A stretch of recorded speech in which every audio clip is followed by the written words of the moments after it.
Star Network is here. Hold no punches. I'm real revolutionary right now. Support this man, Black Media. He makes sure that our stories are told. Thank you for being the voice of Black America, Roland.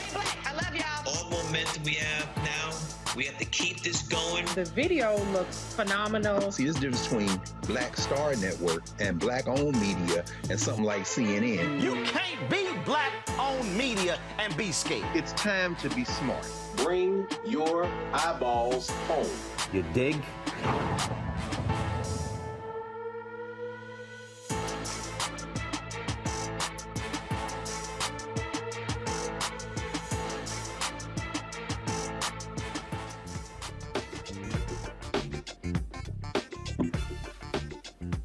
Hey, folks, today is Thursday, the 1st, 2022. Come up the live network with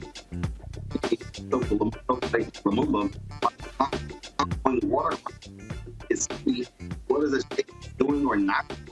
It was also on the show. Jamarion got at least 59 times. Two Georgia police officers in 2016. His mother's lawsuit thrown out, but for the role of that of the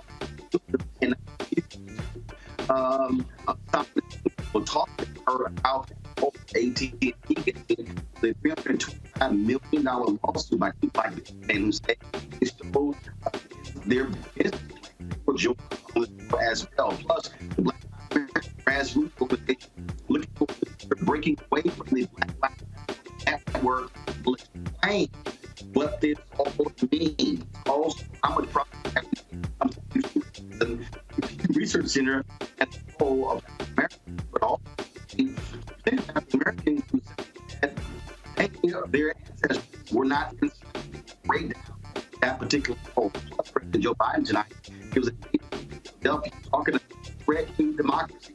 It is time to bring the funk on Roland Martin Unfiltered. Black Star Network.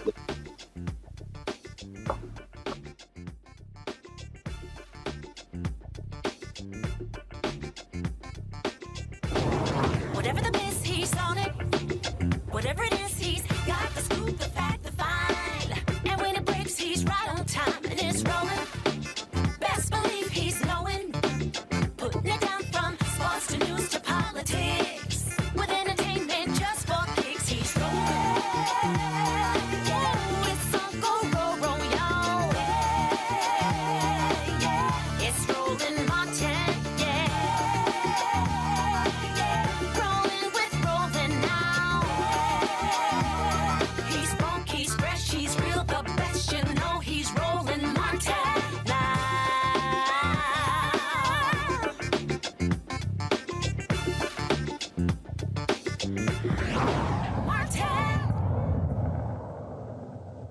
Jamarion Robinson was shot 59 times in 2016 by U.S. Marshals. The initial lawsuit filed by his mother was thrown out. Now, the appeals court has now said that this can move forward. So the immunity did not extend to the shooting an unconscious suspect. Monteria Robinson and her attorney, Mario Williams, join us now from Atlanta. Glad to have both of you on the show. Explain to us, Mario, exactly what actually happened here. So the first one was thrown out, but now the appeals court said that immunity does not apply to these officers? Yeah, Roland. So in short terms, we were in federal court. We filed in district court. I took over the case after a couple of lawyers had been on the case.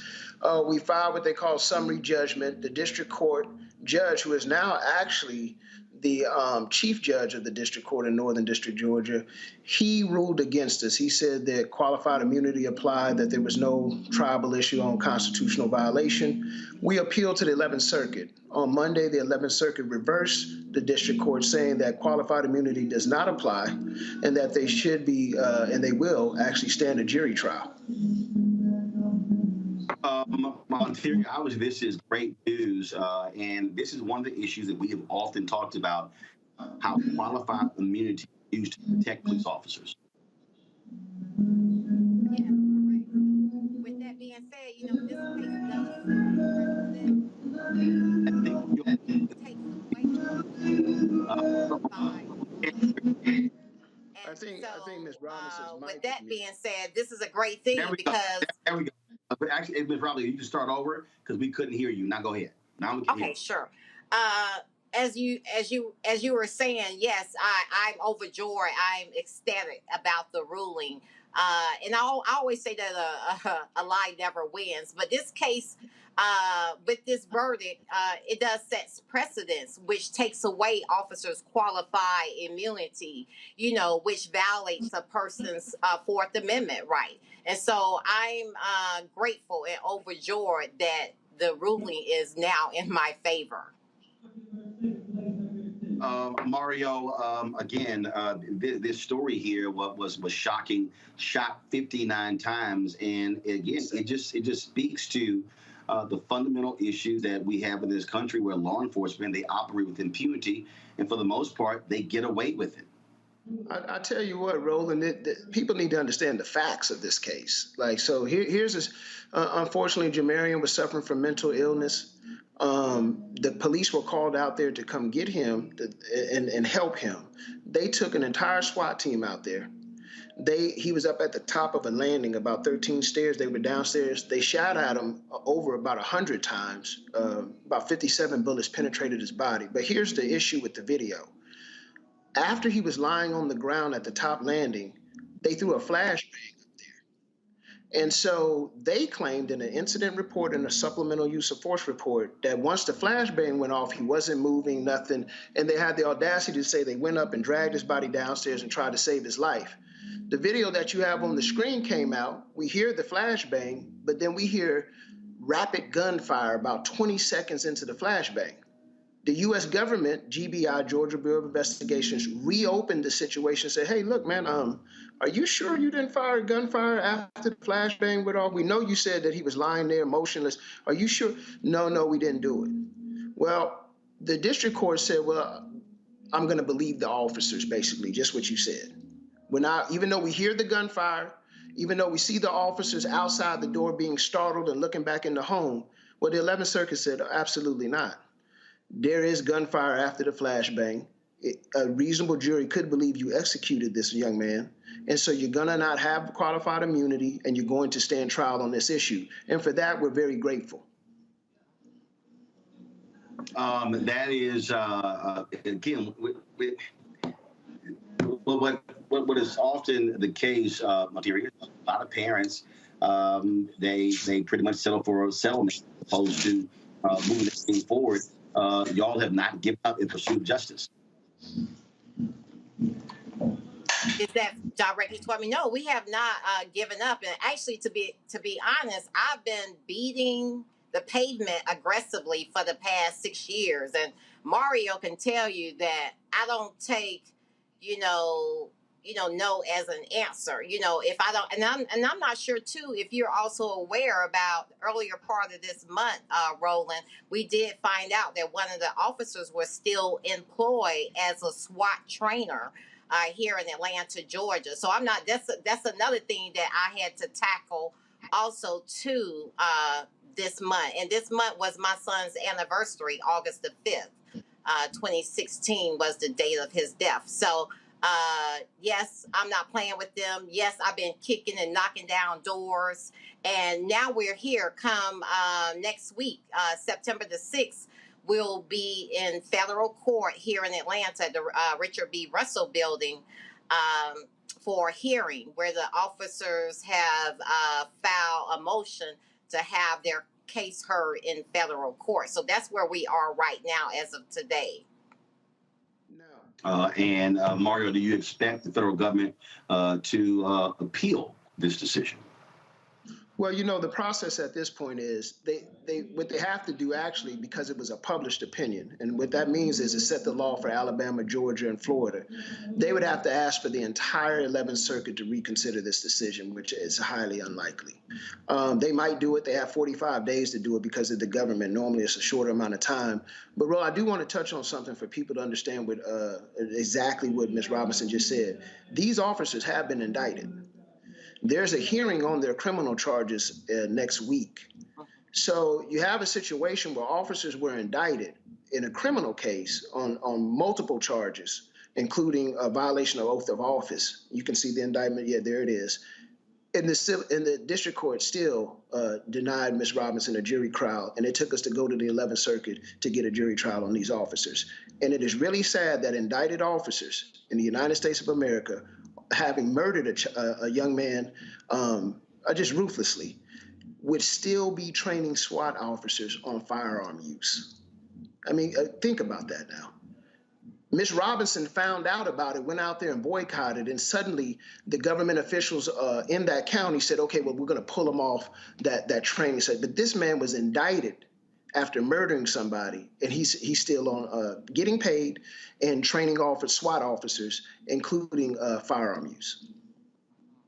And I would like to add to that, as Mr. Williams stated, these officers were indicted last year, October 26, 21, on 15 counts. It was Eric Hines, Christopher Hutchins, and Daniel Doe. And Daniel Doe is he died in 2020. But I would like for your listeners to know the 15 counts. So they were indicted on 15 counts, which was 2 counts of felony murder, burglary, aggravated assault, aggravated battery, 2 counts of false statements, 6 counts of violation of oath by public officer, and obstruction of law enforcement. And you got to think about, we pay their taxes. Do me and my family want our tax money going to corrupt officers? No, we do not. Absolutely. Well, we certainly will be watching this case. It's one of the cases that we often cover that details the kind of conduct of police officers. We certainly appreciate it. Ms. Robinson, as well as Mark Williams. Thanks a lot. Thank you. Talk to you soon. Indeed. I want to go to my panel now, talk a little bit further about this. Reese Colbert, Black Women Views, Dr. Greg Carr, Department of Afro-American Studies at Howard University, and will be by Erica Savage, founder of the Reframe Brain. Reese, this is precisely why we were fighting for the George Floyd Justice Act. It was frankly, the reason it's not law is because of Senator Tim Scott, his failures in terms of moving this bill forward, addressing the issue of qualified immunity. Right. I mean, qualified immunity gives people the right to basically execute citizens without any kind of personal civil liability. I mean, these people are looking at jail time. Hopefully they will get convicted of murder. But the reality is that you got to hit them in their pocketbooks for them to really be deterred from this kind of behavior, because we know that a lot of times these cops do get off of their charges. There's a very high bar to clear in terms of intent for police officers who kill citizens like Jamarion. So, I mean, my heart is with the family. I appreciate how his mother is relentlessly and tirelessly fighting for justice for her son and keeping her foot on these people's necks, because it is absolutely unconscionable that a person facing murder charges is still training other people to do the very thing that landed his ass a murder charge in the first place. That is absolutely crazy. And it just goes to show that this is not, something that is against the policy. It's actually what they intend to continue to do to Black citizens. We see this over and over and over again, Greg, where unfortunately the laws are often far too much in favor of police, and the fact that they actually were indicted, but they couldn't have go forward with a jury trial. What the hell is the whole point of being indicted? Well, I mean, as we know, the law works in their favor, and I agree with you, Reese, 100%. Kudos to Ms. Robinson. That is a profile. She's giving us a profile on what has to be done at the point of contact. This was an execution. These patrollers were doing what they are trained to do. Of course, they were training others because that's what they're trained to do. It's qualified immunity technically, but what it is qualified impunity. It's qualified impunity. There's an attitude. Lynn Graham got slapped around today by a federal judge and said he must testify. He said in Georgia in the voting rights case, but he said, well, no, I'm a high-ranking government official. What the hell is that? That's impunity. In other words, you're acting with impunity. In Florida, one of Trump's appointees is saying that she may allow a special master to come in and look at these documents that were taken. He wants her to decide whether or not to extend some form of executive privilege over these documents. The Department of Justice is saying, wait, No, that is unprecedented for a judge to interfere. Well, guess what? He appointed her to the bench, and he's acting with impunity.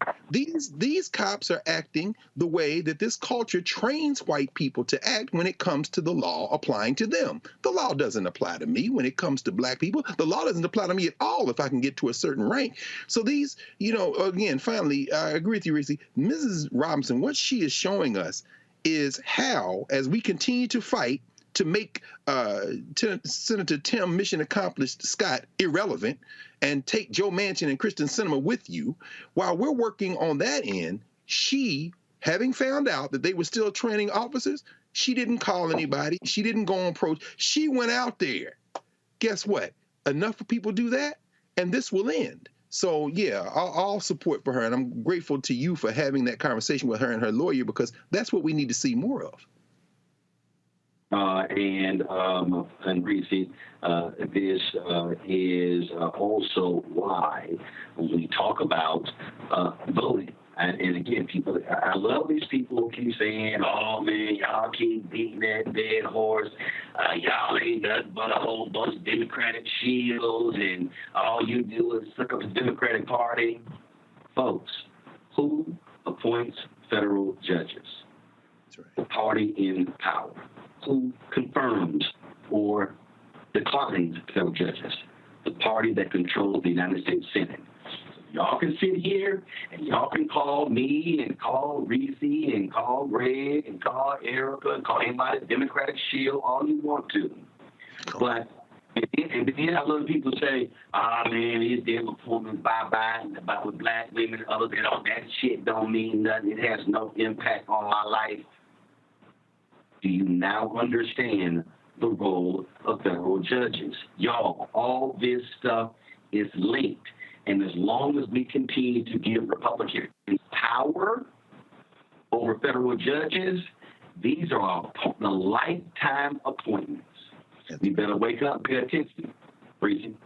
Yeah, absolutely. I mean, you can call me whatever the hell you want to call me. I call myself a problem solver. And the bottom line is the problem that we have is we have near all white prosecutors. We have almost all white male prosecutors, the same when it comes to judges. And so if you want to transform the way that black people are treated in this country and any measure of justice we can get from the so-called justice system, you have to exercise your power. And a lot of people feel good when they abdicate their power. They feel like that gives them some sort of moral authority over those like us who advocate for the slog and the slow work it is. And it would be faster if we didn't have so many people trying to get people to not vote, of actually transforming the system. So, whatever, that's irrelevant. The bottom line is that we have an opportunity in this election, as we do with every election, to continue the work of making sure that Democrats can do more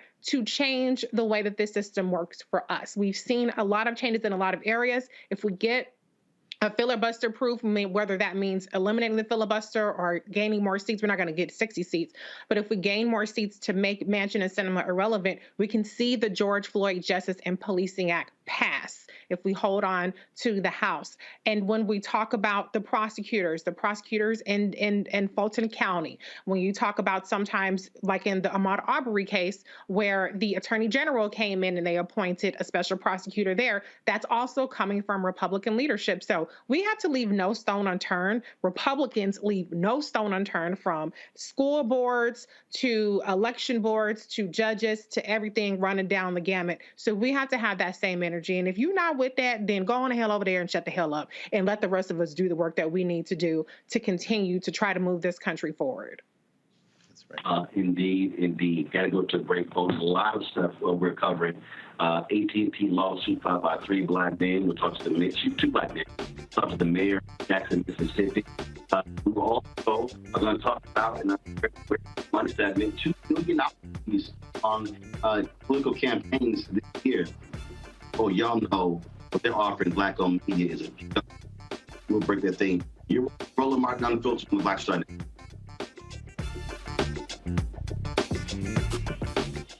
When we invest in ourselves, our glow, our vision, our vibe, we all shine. Together, we are Black beyond measure.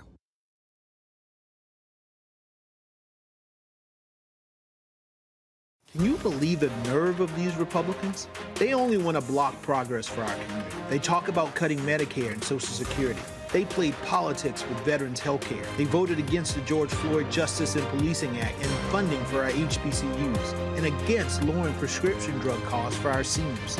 These Republicans keep trying hard to stand in the way, but President Biden, Vice President Harris, and Democrats won't let them. They are delivering for us. The Democratic National Committee is responsible for the content of this advertising. When we invest in ourselves, we all shine. Together, we are Black beyond measure. Hatred on the streets, a horrific scene, a white nationalist rally that descended into deadly violence. White people are losing their damn minds. As an angry pro-Trump mob storms the U.S. Capitol, We're about to see the rise of what I call white minority resistance.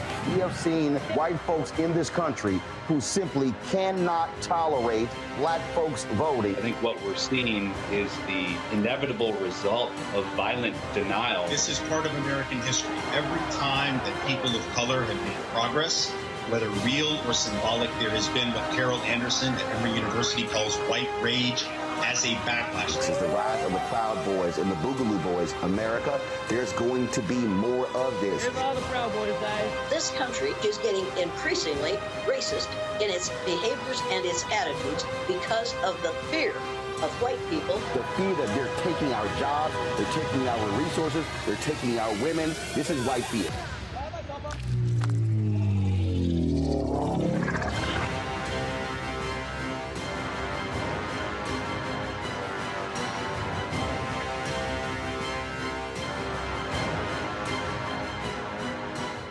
Pull up a chair, take your seat.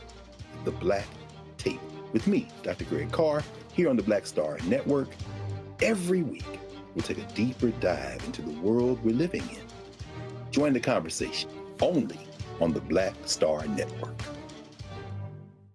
When you talk about blackness and what happens in black culture, we're about covering these things that matter to us, speaking to our issues and concerns. This is a genuine people-powered movement. A lot of stuff that we're not getting, you get it, and you spread the word. We wish to plead our own cause.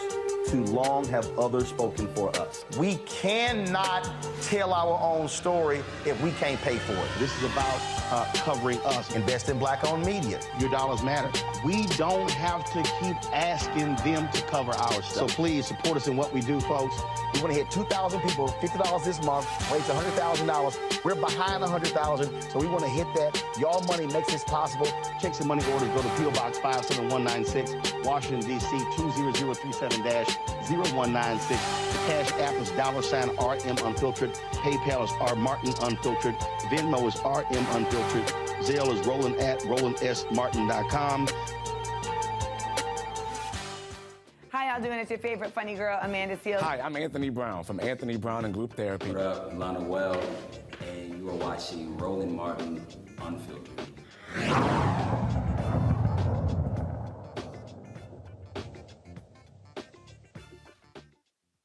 All right, folks, a Georgia businessman was part of AT&T's multi-billion-dollar initiative to ensure that more African Americans became suppliers working with the company. Instead of that happening, they contend the media company refused to work with the company and stole their business plan. Joining me now from Atlanta is Jerome Edmondson. He's the president of EDN Communications and Technology. And from Dallas, Texas, Derek Scott, a black AT&T executive, who said he's a victim of ongoing intimidation tactics and other criminal behavior at AT&T. Glad to have both of you here. So first and foremost, in terms of what is the basic allegation you're making against AT&T?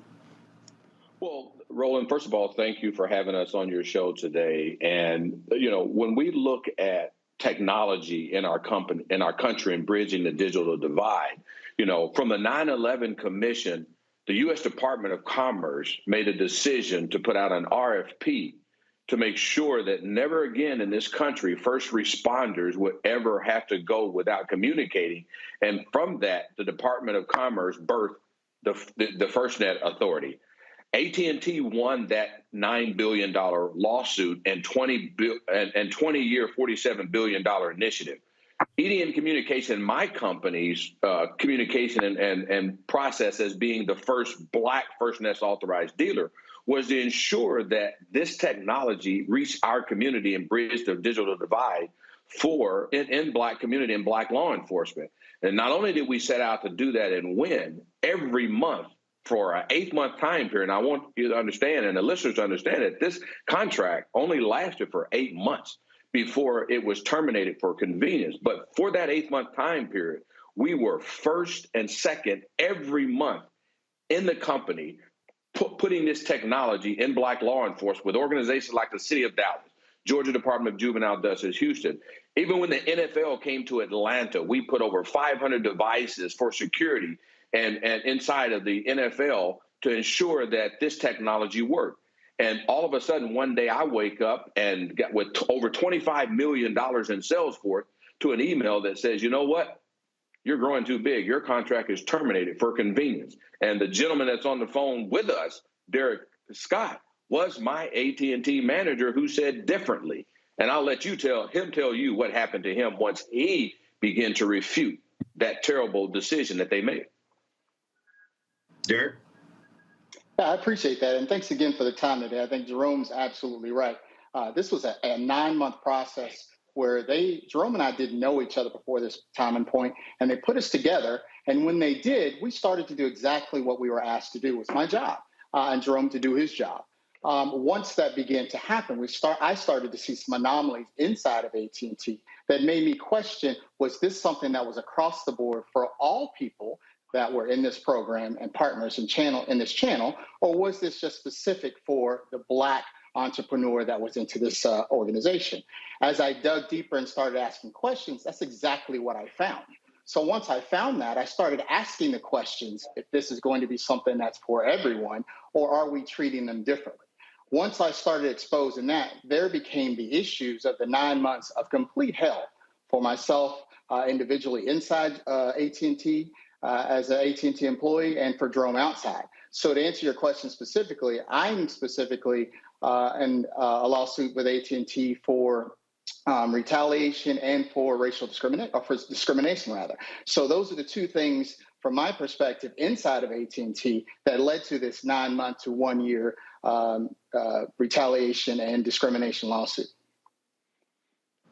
Wow. And so where does the suit stand, first of all, and has there been a response, Jerome, from AT&T? Well, no, they haven't responded. We've had to sue them over and over again. You know, Roland, I was the nation's first Black Denny's franchise owner. You know, when the NAACP, with the same Department of Commerce, when NAACP settled a fair share agreement with Denny's and found them guilty of discrimination, this is probably larger and bigger than that particular point. And from that point, I became the nation's first Black Denny's franchise owner. And when it comes to supplier development, we begin to put together these different processes to ensure that Black people are part of contracts with companies like AT&T, AGO Resources, Home Depot, and companies that my company has helped grow and build. I've been with AT&T for 16 years, helping grow their minority and diverse force. And for them to do this to me, and then for Derek to mention it and retaliate against him, and at the same time, you know, our goal is to ensure that, number one, this happens to no one else, but also to help everyone understand that every month they're making millions of dollars for technology that we put in Black communities and Black law enforcement, and we're simply out of that. And even worse than that, Roland, to go back and with organizations like the National Organization of Black Law Enforcement and other relationships that I brought into the AT&T world, and to begin to take my name and my company and destroy my character and my name is even as painful, because we invest in our community. Just 30 days ago with Butler Street YMCA, I'm sure you're familiar with the historic Butler Street YMCA area, we just launched a Good Trouble John Lewis Memorial Park. And those are the kind of things that companies and Black businesses like myself invest back in our community. So when these things happen, you don't just destroy my company or take from me, you take from the communities, the people, and the things that we invest in. You know, just like companies and other small businesses that we support and bring in as sub-suppliers under us. So this is a big thing as it relates to AT&T, and what are they doing about it? Nothing. We've had to sue them for it. We're in court now. They fought to try to move this case to Dallas. We moved it back to Atlanta, and so we're here in court in Atlanta trying to get me paid. I mean, if one thing to get rid of my contract, Roland, but to not pay me and to just say you've got $25 million in sales force over that. You got an 85% success ratio. You took me to the Masters because I'm this great, employee of yours. You put me and my wife on a free trip, gave us free money as one of the top performers in your company. And when it got time for you to pay me the money that you owe me, you get rid of me for a word called convenience. We just can't let that happen to a company like that. The nation's #1 telecom. This reminds me of. First of all, there are several things it reminds me of. And I think back to there was Willie Gary representing some brothers who came up with the idea for a sports complex in Florida. They successfully sued Disney, and they won that lawsuit. And when I think about, look, when I was just talking about going on a break, we got my company got a call today from a firm that's handling the advertising for several political campaigns, and what they put on the table is an abomination. And I'm not going to name the campaigns yet. I'm not going to put the amount out there yet. But let me just say, I damn near get paid that to give a speech. Wow. And the thing that's interesting to me is, and I keep saying this to people, if you want to talk about why we are in the condition that we are in, it's because Black companies are not allowed to be able to build capacity, be able to grow. We have the numbers. We can show how great we do. Joe Anthony, when he had to sue a DDB Worldwide, said they got a $4 billion media contract from the U.S. Army. He said they helped get it, but then once they got the contract, kicked them to the curb. So then he sued them. And so we see this, and what we're seeing is that we're, in Derek, your case, you're executive there. We were frozen out of corporate America for quite some time. But even we're talking about building our businesses. This is what happens when we even launch businesses. Then they starve us and then force us to be able to take pennies on the dollar or refuse to pay us at all. You're exactly right, Roland. And not only that, can you imagine being the poster child? AT&T has me all over the country. We're going to spend $3 billion, listen to this word, with Black suppliers by 2020. And I'm in periodicals across the country and all of that. And within that same year, before they announced that they spent over $3 billion, they didn't announce that they took my money and terminated my contract for convenience. Look at what happened to Byron Allen. The same thing with AT&T when they bought CNN and Time Warner. They shut Byron out. They just simply took his programs off. What did Byron have to do? He was awarded $50 million and then sued Comcast for over $1 billion, and that one was settled. We have to speak about, because if we as business owners will begin to push, just like we did Denny's. Look at the success with Denny's. Denny's was $27 a share until Black people got on Roland Martin's show and said, we're not going to take it. And guess what happened? Those shares went down to 7 cents a share, and I became the nation's first Black Denny's franchise owner and helped other organizations get that. We've got to do the same thing with AT&T and its FirstNet authority, because FirstNet is owned by the U.S. Department of Commerce. This is a Biden administration, and there's a bill that Congresswoman Demings is authoring right now for the renewal of this contract. We need to just call Congresswoman Demings and our Congressional Black Caucus leaders and say, do not approve this next bill, approve FirstNet again until there is inclusion for Black suppliers inside of that. And we need to talk about the dark side of diversity, equity, inclusion. We can't leave the Black out of diversity, equity, inclusion, because that's another thing that we're faced with, white women and all those different things. Nothing against that, Roland, but it's just what we face to face all the time. And then you give us these contracts, you take us from us, and we've got all these employees and everyone else that we're embarrassed and we're out here in the relationships because you can take it and no one says anything. Not on my watch. I'm going to sue them. don't even get me started. DEI is totally BS for me. Now, Derek, you say you're being targeted. So are you a part of Jerome's lawsuit, or do you have another claim against AT&T? I have a separate claim.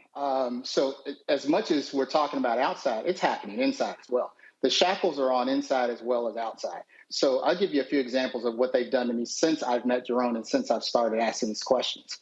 They've done things like put me on a performance improvement plan, even though I made 110% plan that year of 2018 at that point in time, 2018, with 5 of my co-peers of 7 that were under 70%. Had absolutely zero retaliation against them whatsoever and should have been put on a performance improvement plan. What they did in the opposite is help them get through that point. So that happened through the end of 2018 in conjunction with what they were doing to Jerome. They purposely spent time taking my travel away from me, making me do extra work.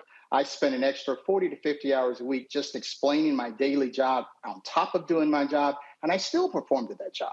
And what did they do the following year when it was time for a review time? They gave me a 0% raise. Out of the 200,000+ employees that work for AT&T, everyone is required by their own standards to have a performance review every year and a time frame by February and closed out by March and April time frame. They did not do mine at all. I had to end up going to them 4 or 5 different times, filing multiple claims to get them to even open my annual review. When my annual review was finally done, it was July. And what they did in that annual review is they let the manager that put me on the performance plan that should have never happened put negative performance on my review that's still there today. They have taken and ruined my reputation. They've ruined my career. They've ruined my success model. They've ruined my outside reputation within my company. They've taken money from me, and they continue to do so. And the people that are doing this are still in place. This is a systemic problem within the company that continues to happen. And until we do something about it and say something about it and stop these type of oppressions, it will continue to happen. Now, Roland, if you can take this into perspective, this is a young brother here that fought for me. I had no idea that he filed an EEOC complaint about how they were treating me differently. I had no idea that when they came after him, he had to file a second EEOC complaint for retaliation. This is unbeknownst to me.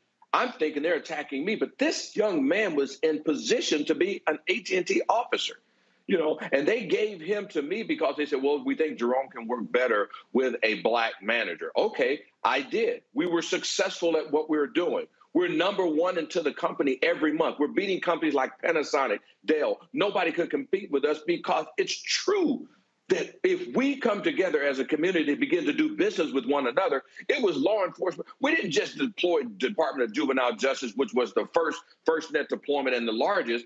We put AT&T University in there. We went in and made sure those kids we started Kids That Code, hackathon, you know, app. We invested into the future of that. They've got years of their partnerships with their own family and so forth and bring them up in the system. But the moment that they sent a letter, an email to the city of Dallas saying that, and I'm in the middle of getting paid, Roland, $1.8 million with the city of Dallas and more. I'm in the middle of getting my first checks on that. They shut it all off and then told the city of Dallas that they don't work with me anymore. The city of Dallas sent an email to them and said, if EDN Communications is not a part of this deployment, we are not deploying. You know, we hired, you know, the chief of police in the city of Dallas at that time, Chief Renee Hall, had a youth organization. We brought those young mentees from her youth organization. Not only did we teach them technology and bring them into this cutting edge technology for law enforcement all over the country, all over America, we made sure that when they graduated, if they wanted to get in that, they could get jobs, they could get hired. You're not just terminating me. You're not just getting rid of my company, taking my money, but you're also taking the future of what I stand for and bridging the gap for the digital divide in black communities. And I can't sleep on that, Roland. I mean, it hurts me that Derek, who is in the process of being an officer inside the company, just because he stood up for me, he is now being blackballed and retaliated and trying to force him out just because he made the right decision. And we don't even want to have a conversation with the people that they shut down and couldn't even call me, Roland, because this was going on. All right, gentlemen, certainly keep us abreast of what happens with both of your cases. Thanks a lot. We absolutely Thank you. Thank you, Roland. I'm going to bring my panel back, Erica, Greg, and Reese. And Greg, I'll start with you on this one. It's amazing to me, and I post this all the time. I could talk about some bullshit. I could post some bullshit on Instagram, Twitter, and Facebook, and all of a sudden, folk will respond like crazy. And I posted something the other day. I forgot what it was, and I actually, I know what it was. Folk were talking about. They were talking about Nick Cannon and his children, and I said, well, Nick had his 10, Eddie Murphy got 10.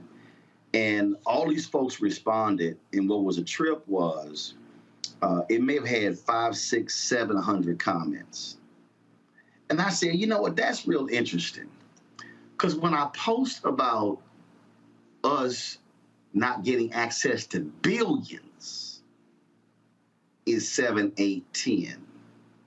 And what I keep saying to Black folks, if we are not following the money, that's why we have this segment called Where's Our Money? This is why we are in the situation we're in right now. This is why we are hoping for white philanthropy to give to our HBCUs. This is why our Black civil rights organizations are not funded by us. They're funded by corporate America. This is why they can't be aggressive in going after corporate America in cases like this, because that's who's actually funding them. And so, if folk don't understand, if you talking about America and you ain't talking about the money, you ain't talking about America. Roland, I tell you, brother, I don't have a good answer. I mean, the capitalist system we live in is not defined by countries. It's defined by corporations. And these interlocking international corporations that continue to oppress people globally. Now, how that plays out locally is readily apparent. I mean, this lawsuit, you know, having read the complaint, it isn't surprising, it isn't stunning, but it is, I think, a reminder to those of us who can cut through all of this noise to pay attention. It is a reminder of how power works. You're absolutely right.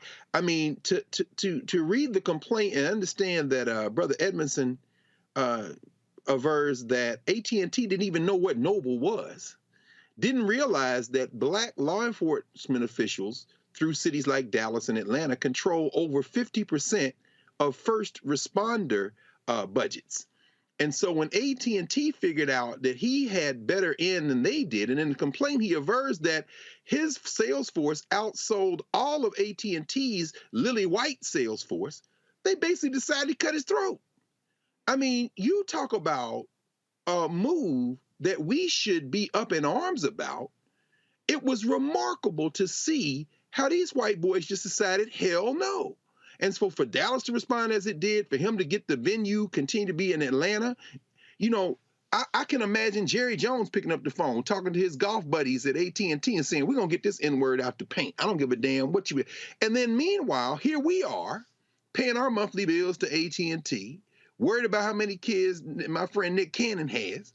And we can't get grabbed by the lapels and understand that until we can pull together the one power we do have, if we will actualize it, which is numbers of people, meaning we have to not only support Black news media, we have to listen to what's being said and then think for ourselves. I really don't see a future forward for the American Negro, Roland. I really don't, because we're going to be victims. Right. And Erica, this is when we talk. I was telling someone this earlier. In Dr. King's book, Where Do We Go From Here, Chaos or Community? He said that there are 4 institutions that are prime positioned to liberate Black America.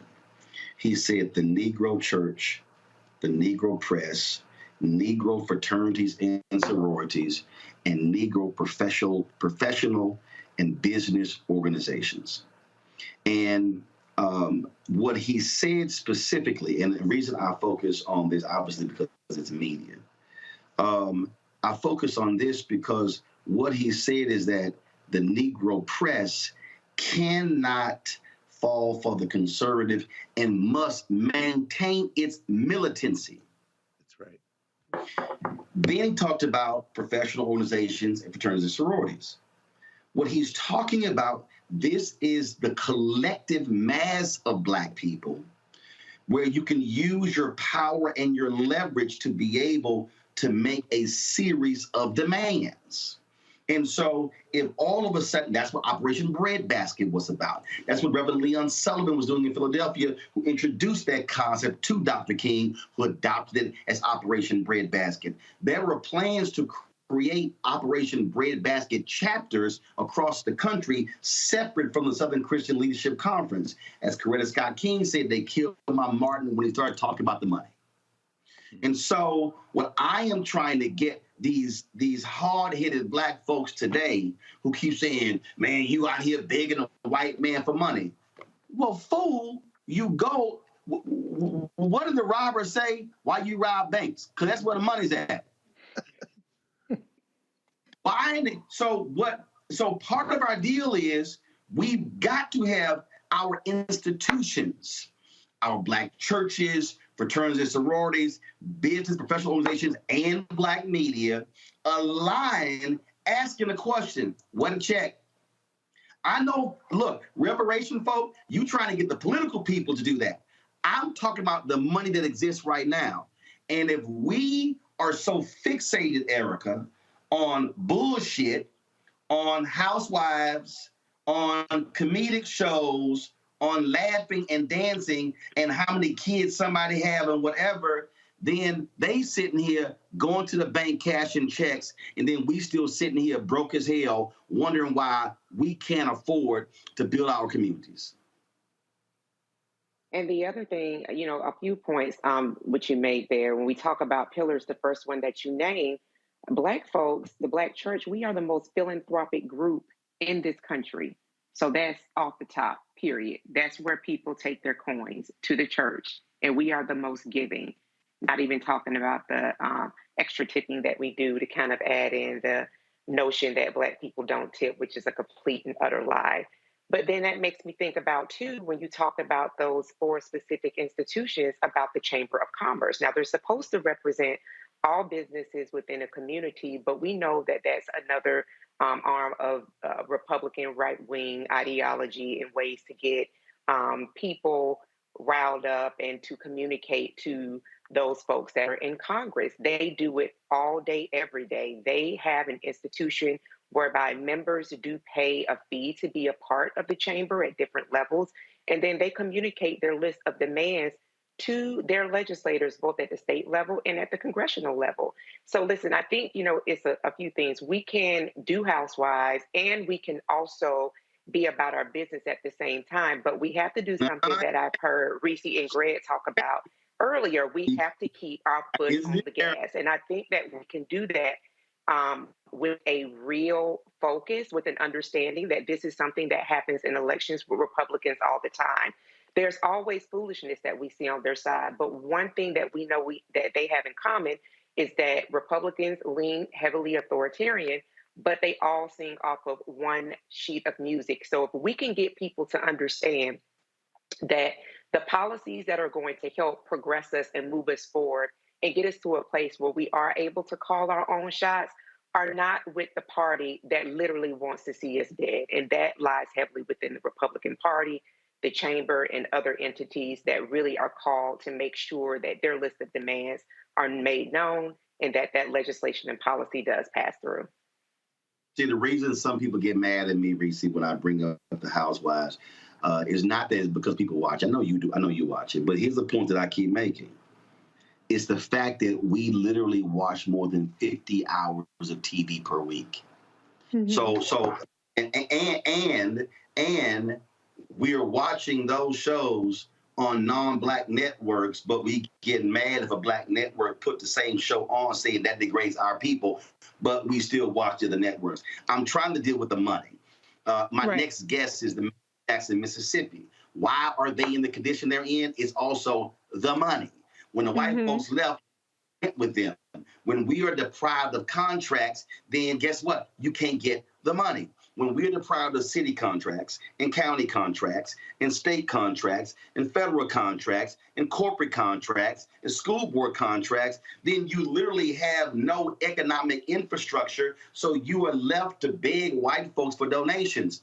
I dare say this, and this is the thing that I go back to Martin Depp's book on Operation Breadbasket. MLK, they couldn't pay their bills with SCLC. They go to Chicago, and he tells Reverend Jackson, let's go visit these black banks who we help. Reverend Jackson said, let's swing by this house first. He said, Jesse, I ain't got time for that. He said, Martin, trust me. They go by the house, a group of black businessmen are waiting. They hand out the king an envelope that handle the payroll for the SCLC for the next 3 months. Now the king started crying, and he said, this is the first time in our experience this has actually happened.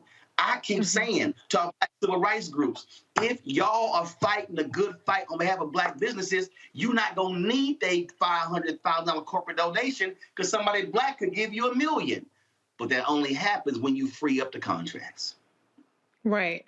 I mean, you know, this story is so layered in terms of the theft of black labor, in terms of the theft of black intellectual property, in terms of the theft of black connections. And we know that it's that much harder for black businesses to even cultivate these kind of networks. And the fact that that this particular company, this small black business, was doing it with taking advantage of networks that are often neglected, like the black police forces, our police unions that he was building these relationships with. You know, this is what happens when it comes to larger bullying monopolies like AT&T. And so first, I want to start off by saying I applaud him. I've said it on the show many times. Black people, be more litigious, okay? Because even if it don't go to trial, you can maybe get a settlement out of the situation. But then I also want to talk about hire lawyers. Right. But I also want to talk about the black manager, because this is another thing that we see time and time again. Last week on your show, you know, one of the topics last Thursday was black doctors being dismissed at disproportionately higher rates. And we know that across corporate America, when black people are in business, the number one way they try to get at you when it comes to shushing or quieting down or retaliating you against raising disparate treatment is they try to make it a performance issue. They do this performance improvement plans to get black people out of these positions of power and to try to cover their tracks. And so the reality is, you know, we have to cultivate our own networks. We have to hold on to those networks so that somebody else can't come in and take advantage of it and leverage it and shut us out. And we have to do what the Dallas police force did in this case, where they said, well, if this company is not part of it, then no deal. We have to stand up for our network, our people, so that people can't take advantage. So there's so many layers to this. But as everyone has said, you know, we got to stick together. We have to take advantage of our power. And then, like Erica said, yes, we can do both with the housewives and with the news. But we got to do more of the news. We got to do more of the political and civic engagement, less of the disinformation, less of the YouTube scholars who lead you astray and pump your head full of non-solutions, but things that might make you feel good because you're not actually out there solving any problems. I'm going to make this last point, and I said this. The political campaigns are going to spend $2 billion this year. $2 billion. I can guarantee you black-owned media will not get 1% of that money. NARAL and Planned Parenthood, they've raised more than $100 million to run ads about reproductive rights.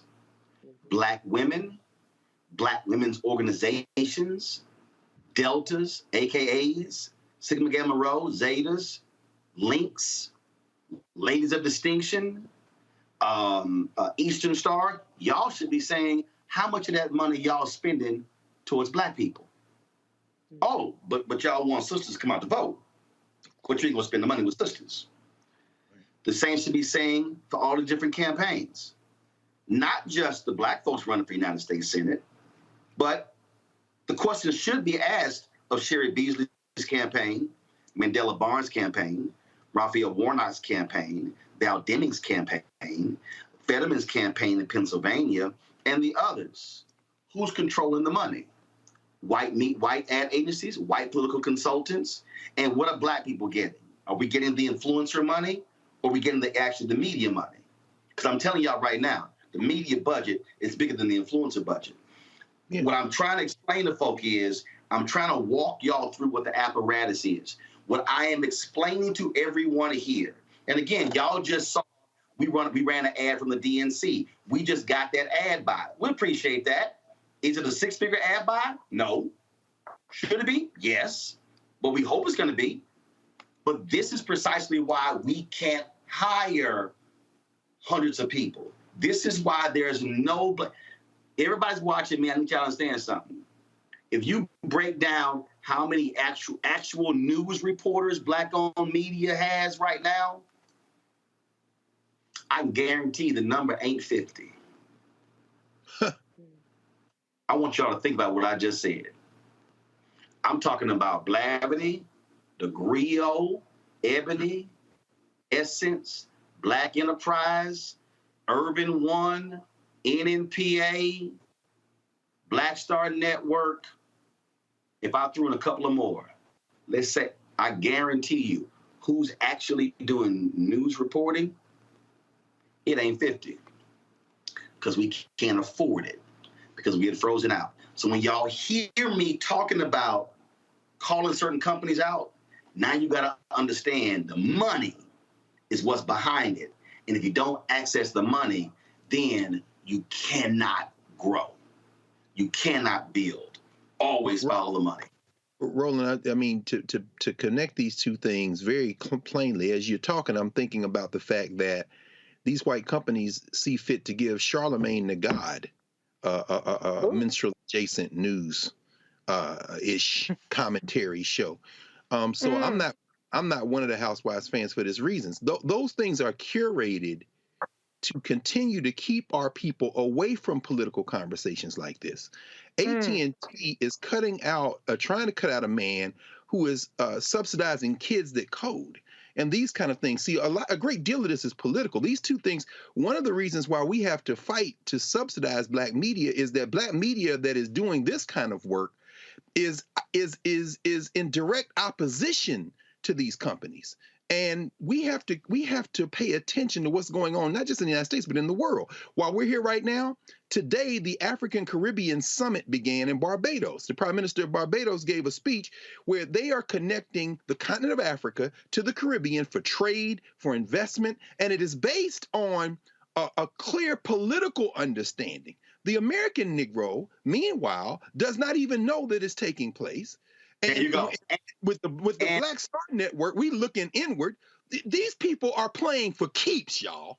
And that's why Charlemagne God can have a news show and Roland Martin can't get a contract. They're curating what they want you to understand. And if we had the resources, we could send someone there to cover it. And that's the thing, y'all. That's why I went to Liberia. That's why I went to Ghana. Yes. Y'all, I'm telling you, y'all, it is by design. And we've got to understand the game. Real quick, I'm going to do a quick break. We come back. We're going to talk with the mayor of Jackson, Mississippi. He's dealing with the result of not having the city resources and not getting it from the state and the federal government. We'll come back with Mayor Lumumba right here on Roland Martin Unfiltered on the Black Star Network. Y'all support us in what we do. Join our Bring the Fun Fan Club. Your dollar, if possible. Look, we're trying to get the corporate advertising. But bottom line is, it ain't easy. And the political funds, there's no reason in the world we shouldn't have at least $2 to $3 million in political advertising this year. We don't even have 1% of that. Download, first of all, check out money orders with P.O. Box 57196, Washington, D.C. 20037-0196. Cash App, $RM Unfiltered. PayPal is R Martin Unfiltered. Venmo is RM Unfiltered. Zelle is Roland at RolandSmartin.com or that RolandMartinUnfiltered.com. Back in a moment.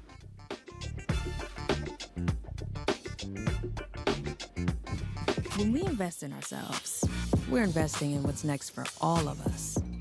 Growing, creating, making moves that move us all forward. Together, we are Black beyond measure. Can you believe the nerve of these Republicans? They only want to block progress for our community. They talk about cutting Medicare and Social Security.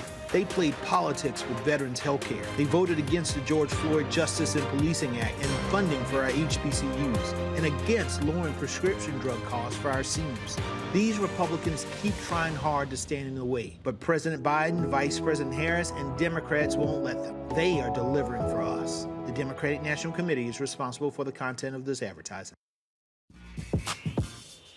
When we invest in ourselves, our glow, our vision, our vibe, we all shine. Together, we are Black beyond measure. Hi, I'm Vivian Green. Hey everybody, this is your man Fred Hammond, and you're watching Roland Martin, my man, Unfiltered.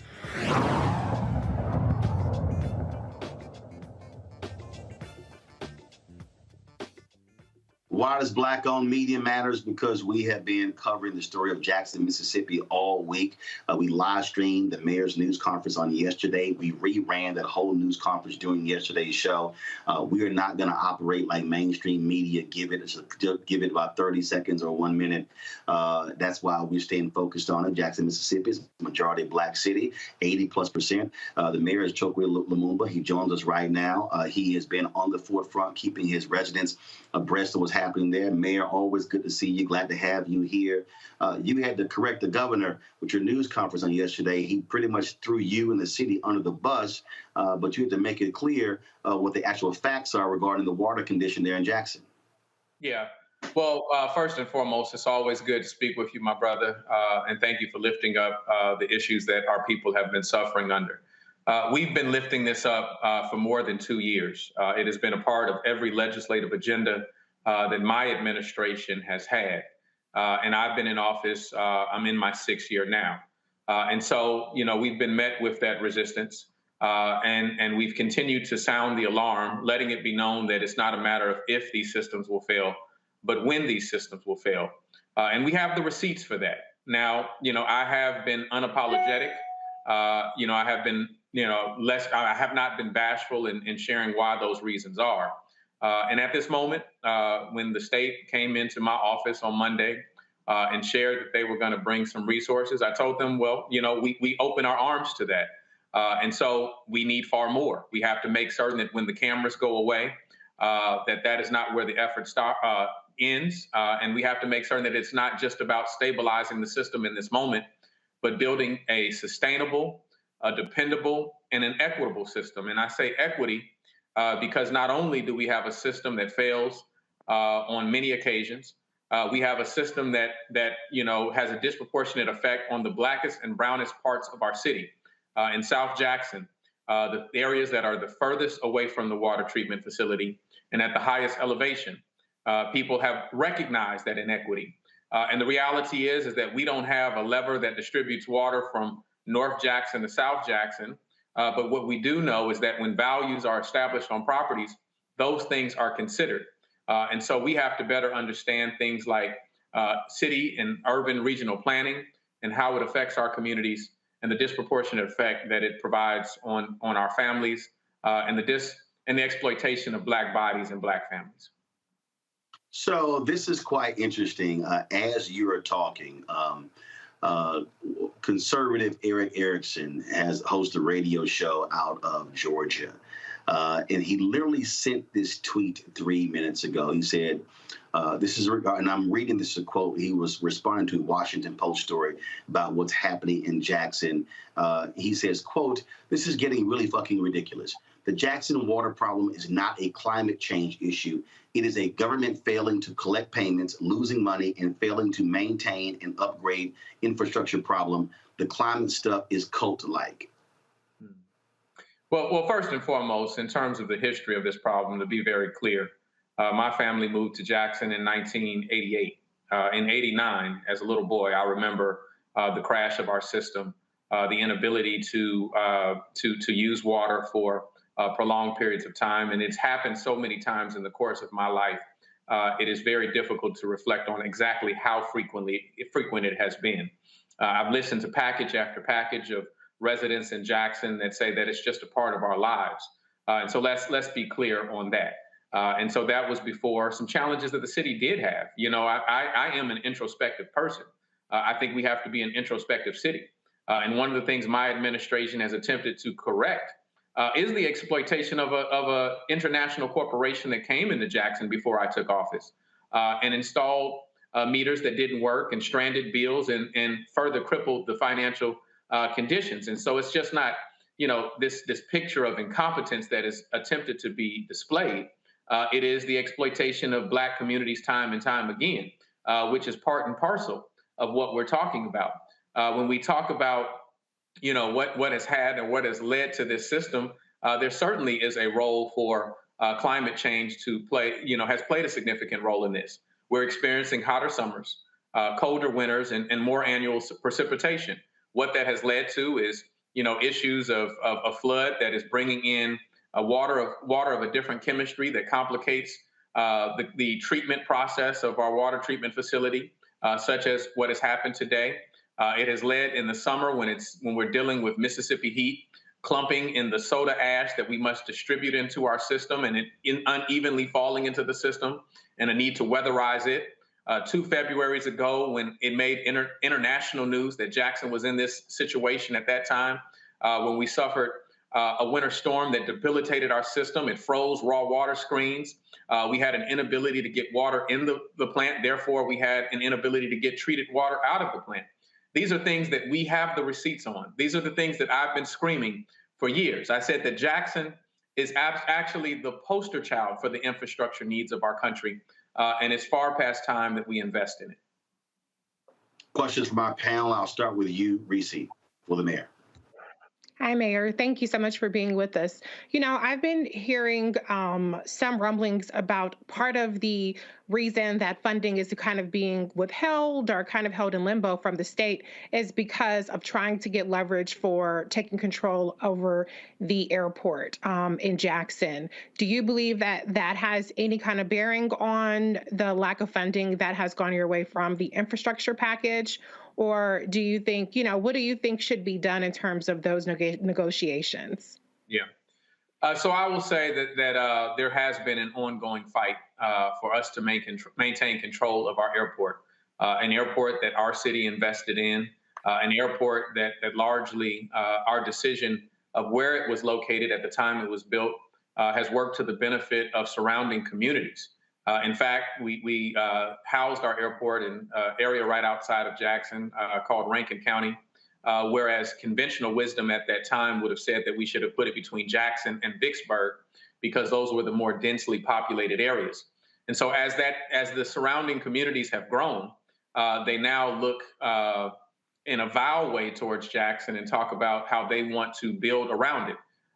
The effort to take over the airport has nothing to do with the facility or how it runs. In fact, Jackson is enjoying record service at our airport. We are one of the only cities that are offering more flights or more carriers since the pandemic than prior to the pandemic. And it's largely led by a nearly all Black commission that is doing an amazing job that took the airport out of the red and brought it into the Black. These are the narratives that aren't being told. And so there has been an effort to take over the airport, not only for the contracts and things that we certainly know that an airport can provide, but because the purchase of land that the Jackson Airport sits on is pristine land that can be developed, some of which is incorporated as a city of Jackson, and we can benefit from tax revenue, some of which is either unincorporated or incorporated in surrounding cities, but are certainly areas where we can have long-term leases that work towards the benefit of our airport. We certainly know the story of the Atlanta airport and how Black wealth was built upon that airport. We want to take advantage of that too. And so, yes, this has been a fight that we've been a part of. Yes, I have had struggles with certain state leadership that have offered to buy our airport for $40 million. And my recommendation or my statement to that was, if I were to do that, I must be dumb and cheap. And so I'm neither. And so we're going to protect our institutional assets. But at the same time, my primary focus over the last couple of days has been centered around how we restore water. And I have been working in a coalition because the time demands that coalition. But there are longer standing questions about how we maintain control of our water system. and all of the resources. I'll say this last, is that the principle by which I guide my life and the principle by which I govern is one of self-determination. And so we want to make certain that we control our resources for ourselves and for the benefit of our communities. Can I just say the reason I asked that too is because I just want to be clear, and I'm glad you clarified it, that this is not a matter of trading one for the other, because I don't want anybody to blame you or the leadership in Jackson for what's happening with the water treatment plant because of, you know, whatever kind of shady business is going on. So thank you for clarifying that. No, thank you. Thank you for asking the question. Let's go to next, Greg Carr. Thank you, Roland. And hey, Brother Mayor, it's always good to see you, brother. Love and strength to you and the family and everyone there in Jackson. And of course, looking forward to this being remedied. Although one thing I can't say, though, is wishing Jackson State good luck in some September the 10th when we meet y'all in Memphis from Tennessee State, brother. We got to get that Southern Heritage Classic. But, you know, brother, one of the things that came up, there was a New York Times article today that talked about, you know, the $50 billion in the Biden administration has set aside for climate work. And I know that you've talked to the president. And one of the things I want to ask you based on that article was this. They're saying that applying for some of this money might require a special staff person coming out of the city of Jackson to apply. And there were a couple of federal programs that the Times notes. It isn't clear whether or not the city of Jackson applied. So the question I have is this. Are you being blocked by this governor, this legislature, when it comes to applying? The Mississippi Emergency Management Agency, the same people that are claiming they're trying to give you help now, have they been helpful in the city of Jackson trying to apply for some of the money that is available, even in the infrastructure legislation that passed? And again, brother, best of luck, and we're all supporting you in anything we can do. It's always good to know that you're on the case. Well, I appreciate it, brother, and the feeling is mutual. It's always good to see you and talk to you. Well, first and foremost, there are many layers to that question, and the answer is in like response. So first and foremost, in terms of the federal dollars that have come through the state, we have not received any of that money. The portal in order to apply for ARPA funding that was sent to the state literally just opened today. And so we've been pushing back on narrative saying that, well, Jackson hasn't applied. Well, our legislative requests have always been consistent that we're asking for that federal money. Federal money, you know, that I might add that when I'm talking to Administrator Regan of the EPA, even when I talk to former Mayor Mitch Landrieu, the czar of the infrastructure bill, or even, you know, as many times as I've heard the president mention Jackson, they have all indicated to me that the money that was sent to Jackson, the money that was sent to the state of Mississippi, they had Jackson in mind. In fact, you know, I remember or recall a phone call that I was on with the president where he talked about exactly what the allocation was to Mississippi and that he hoped to see Jackson get that money, get its equitable share. But what we have is, you know, not a firm commitment to any dollar, that cities have to apply. All cities have to apply through MDEQ. That's the the Mississippi Department of Environmental Quality, and put our projects forward. And then after you apply through MDEQ, Jackson and Jackson alone has a duplicitous process where we then have to submit an application to DFA, the Department of Finance and Administration. And certainly that concerns me. There is no justification for Jackson to have that duplicitous process. It's another hurdle for us to climb, and it's another delay for people who are in need of relief now. Now, we are going after competitive federal funds. We are working and talking with the EPA. We are working and talking with, you know, agencies that are helping us, you know, map out a very precise and accurate request for our money, such as the U.S. Water Alliance through the support of the Kellogg Foundation. And so we have the expertise in the House.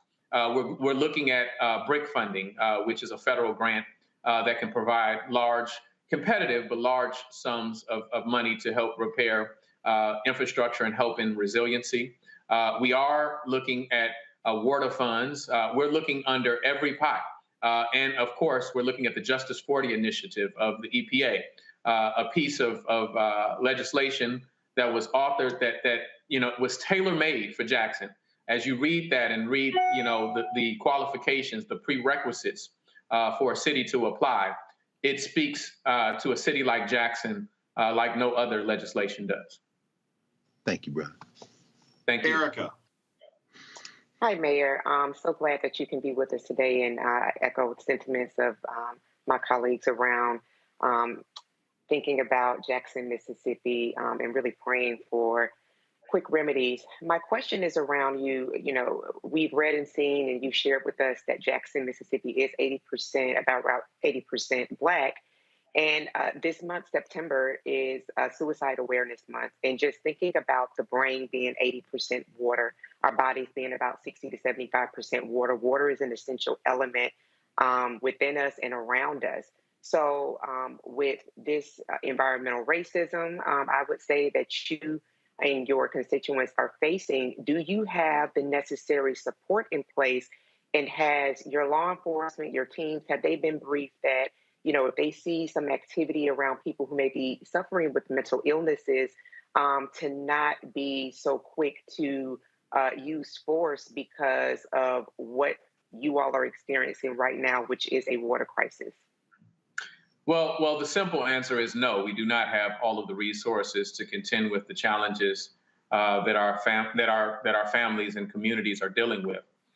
These are cycles of humiliation that cities like Jackson find themselves in. Yes, our police department does receive training in terms of how to deal and de-escalate mental health issues. Is it sufficient? No, absolutely not.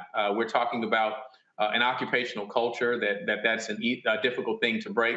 And the reality is that our response to these challenges should not merely just be a punitive response, should not be exclusively a policing response. What we are attempting to create in our city is under the mayor, the office of the mayor, is an office of violence prevention and trauma recovery. In that office, not only are we looking to coordinate with violence interrupters and credible messengers and the like, but also we want to see a one-to-one. For every new officer we bring in, we want to bring in social workers. We want to bring in mental health professionals. When we talk about the sharpest increase in our violence in our city, in Jackson, that picture looks among our youngest demographics.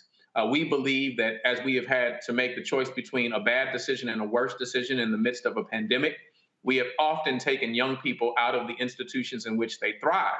And that has resulted in some negative consequences and negative relationships and young people taking permanent solutions to temporary problems.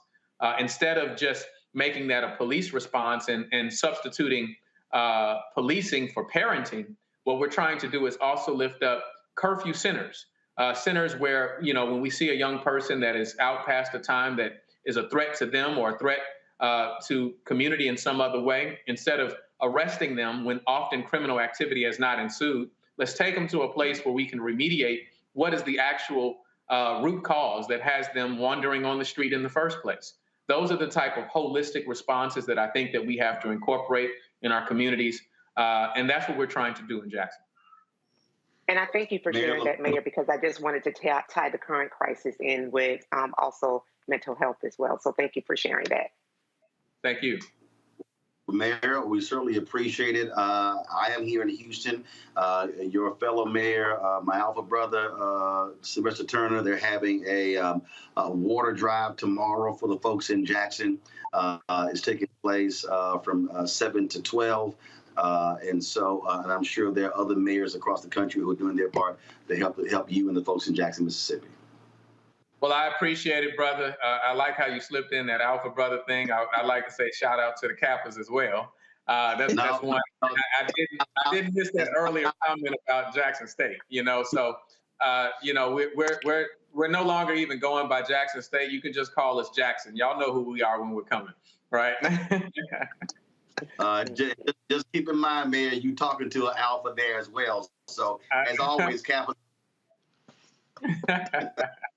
Good seeing you, my brother. Good seeing you. Love you all. Thank you very much. All right, folks, got to go to a break. We appreciate the mayor joining us. And let me say this here, y'all. What you just witnessed is why Black-owned media. That wasn't a 2 or 3 minute conversation. We wanted to give the mayor the space to be able to talk about it. Yesterday's news conference was 28 minutes. We ran all of that. And so this is why Black-owned media matters.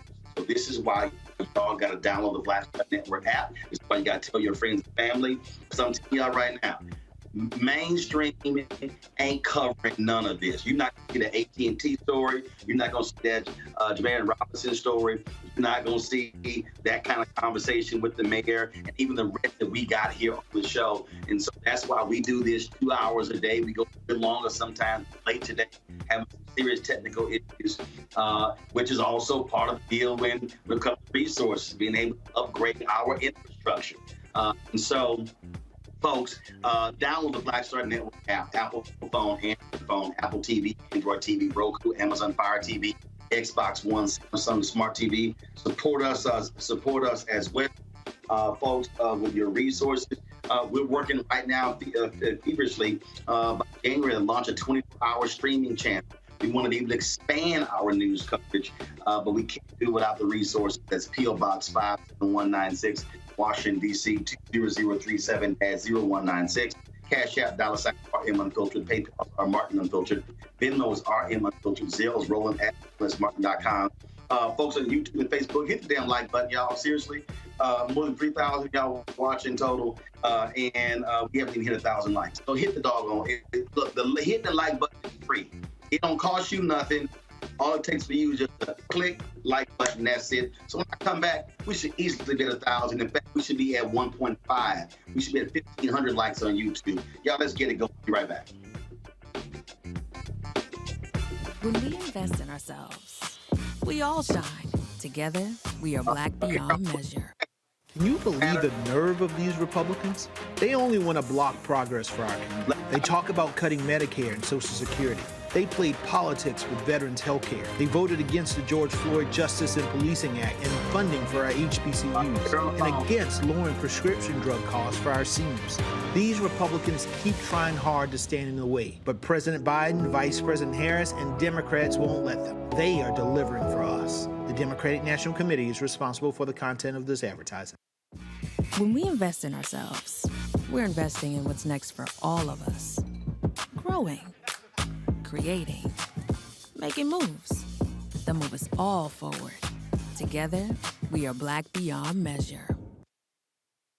Yo, it's your man Dion Cole from Blackish, and you're watching Roland Martin Unfiltered.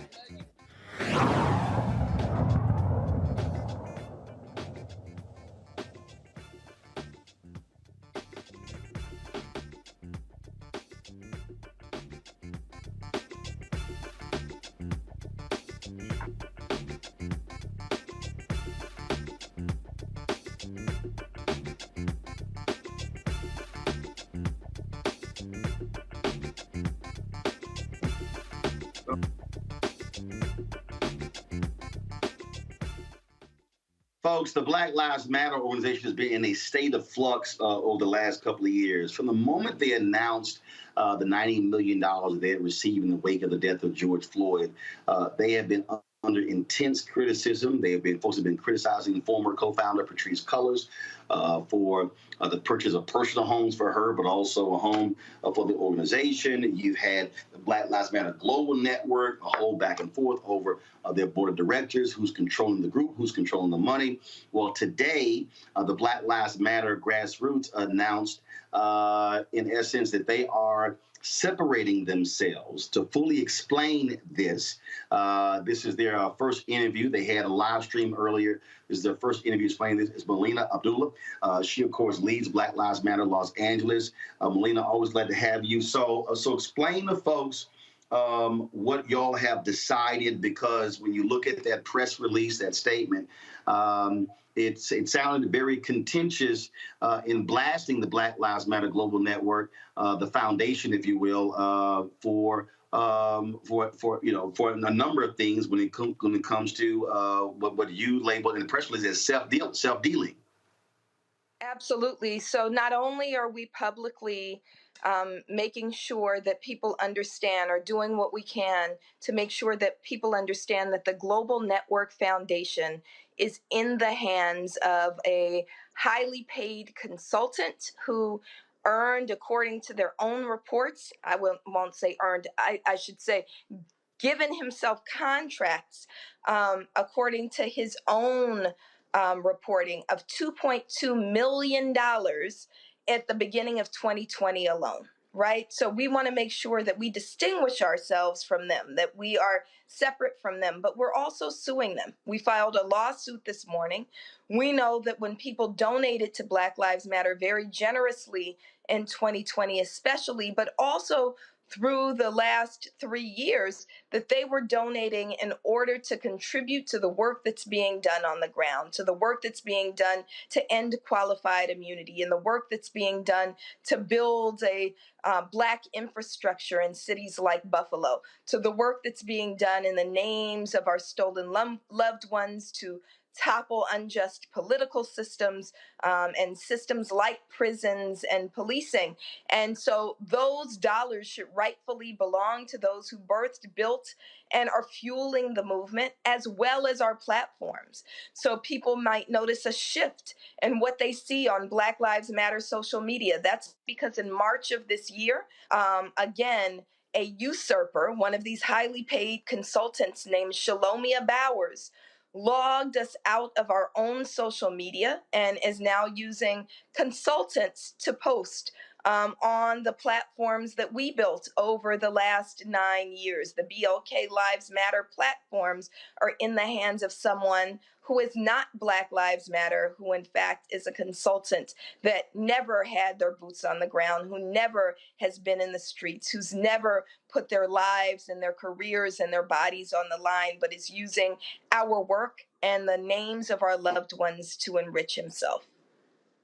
So, look, this was, or even when Patrice was on my show last year, maybe it was in 2020, I was still just totally confused who did what, who was what, and it was all over the place. And so, as a part of what took place today, she released a statement.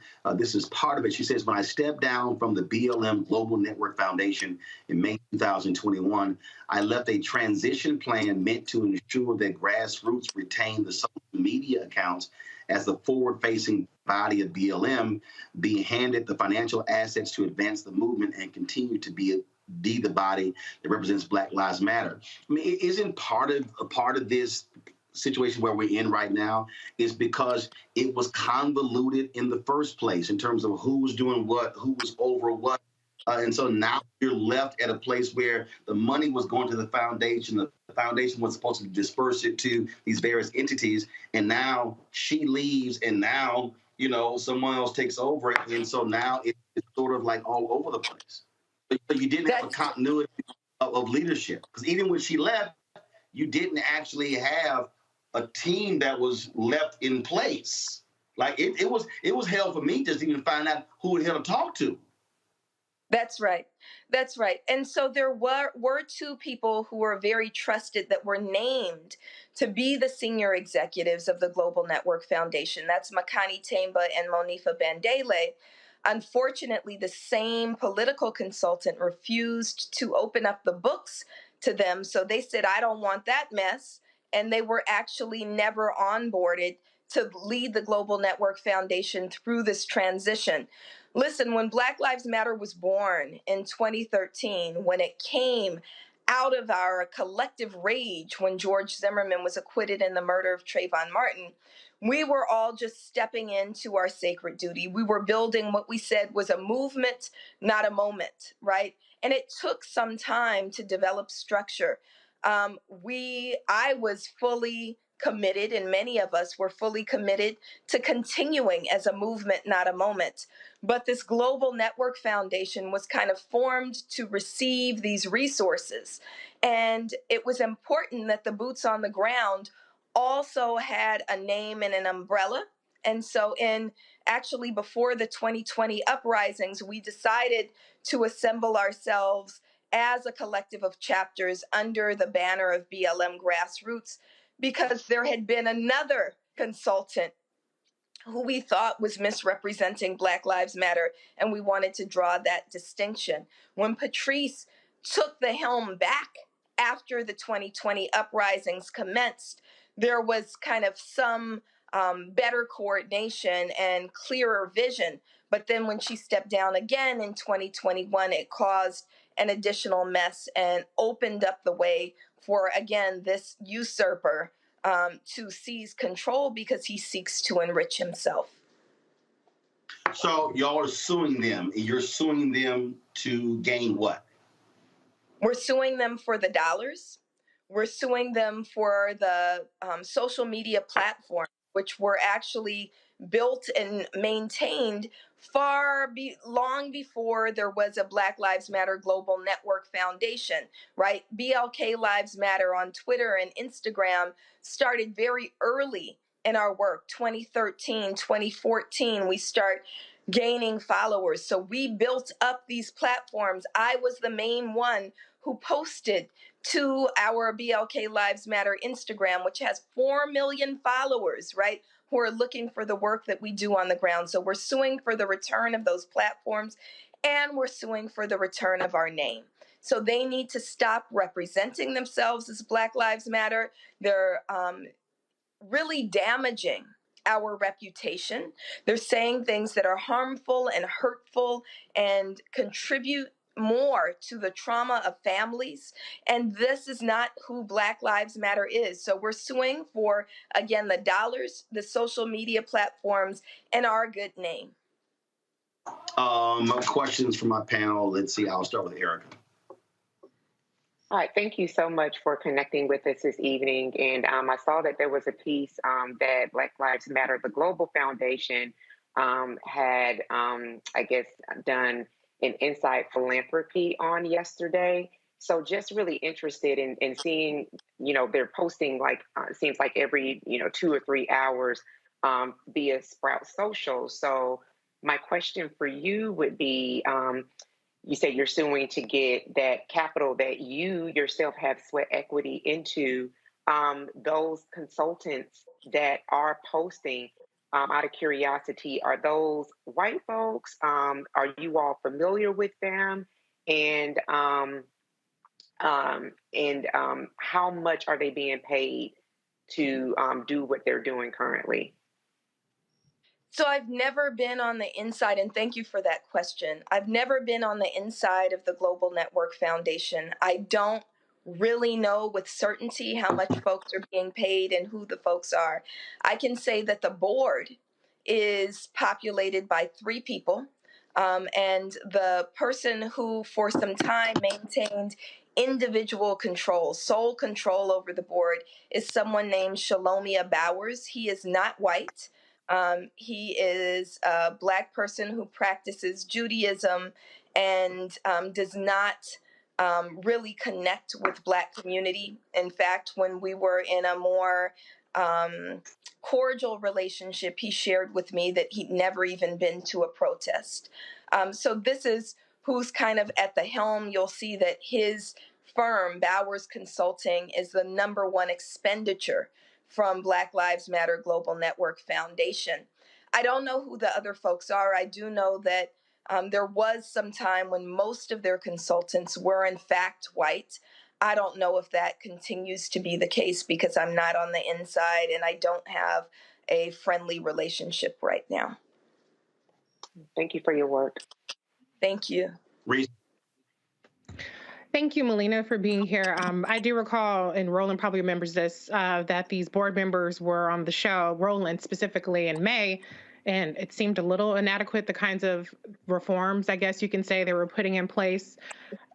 For me, though, I'm still quite confused as to what the structure is, how any particular entity has claim over that specific entity, for instance, with the Black Lives Matter grassroots versus the foundation. It seemed like at the time back in May, this was done to create more transparency, but it seems like it's created more confusion. So I guess let me ask you, going back to the initial kind of reforms that were announced, the quote unquote transparency center that they put out there, were you in agreement at that time with the reforms that were made? And then the other question I have is just, where's the paperwork? I see the website, but I just wonder if there's some sort of legal paperwork behind this that kind of could help square some of this away, or is that what the purpose of the lawsuit is to try to establish that kind of documents beyond just what's on a website?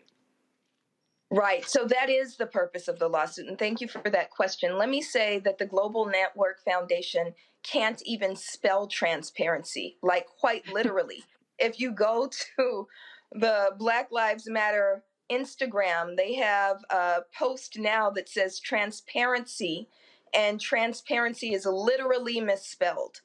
So the idea that they're being transparent in itself is a lie. The last thing that they reported was as of June 30th, 2020.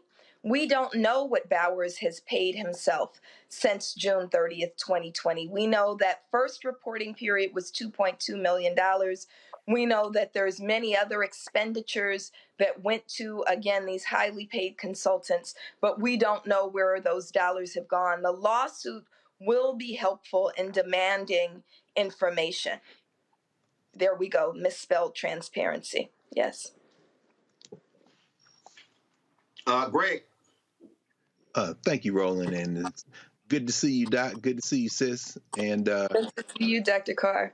always, and I'm sorry about this. I mean, we're seeing the influence of foundations in the reparations movement, for example. All of a sudden, here come the money, and we know when the money comes, the problems are soon behind. You got forces trying to shape this.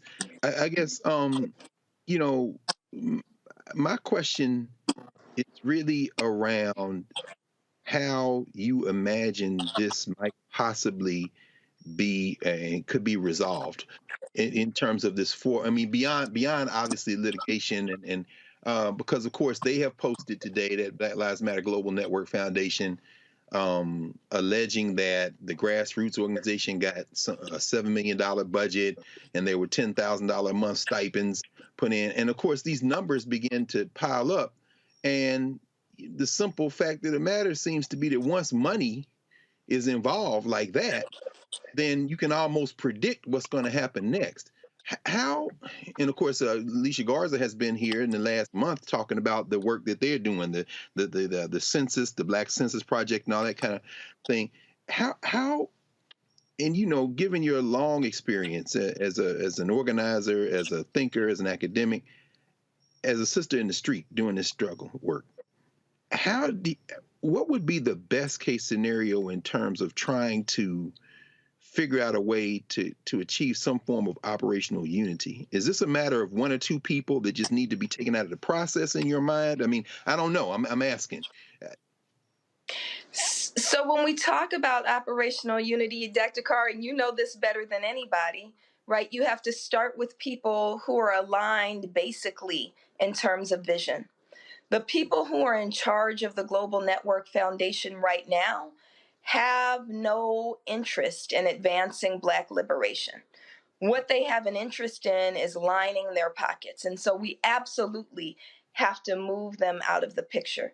Best case scenario, we're able to move the three of them out of the picture and create a board that really is grounded in community. I think it's a phenomenal idea to have a well-funded foundation, right, that is led by people who we trust. We were on our way there when you talk about people like Makani Temba and Monifa Bandele. These are people with decades of work put into Black liberation, right?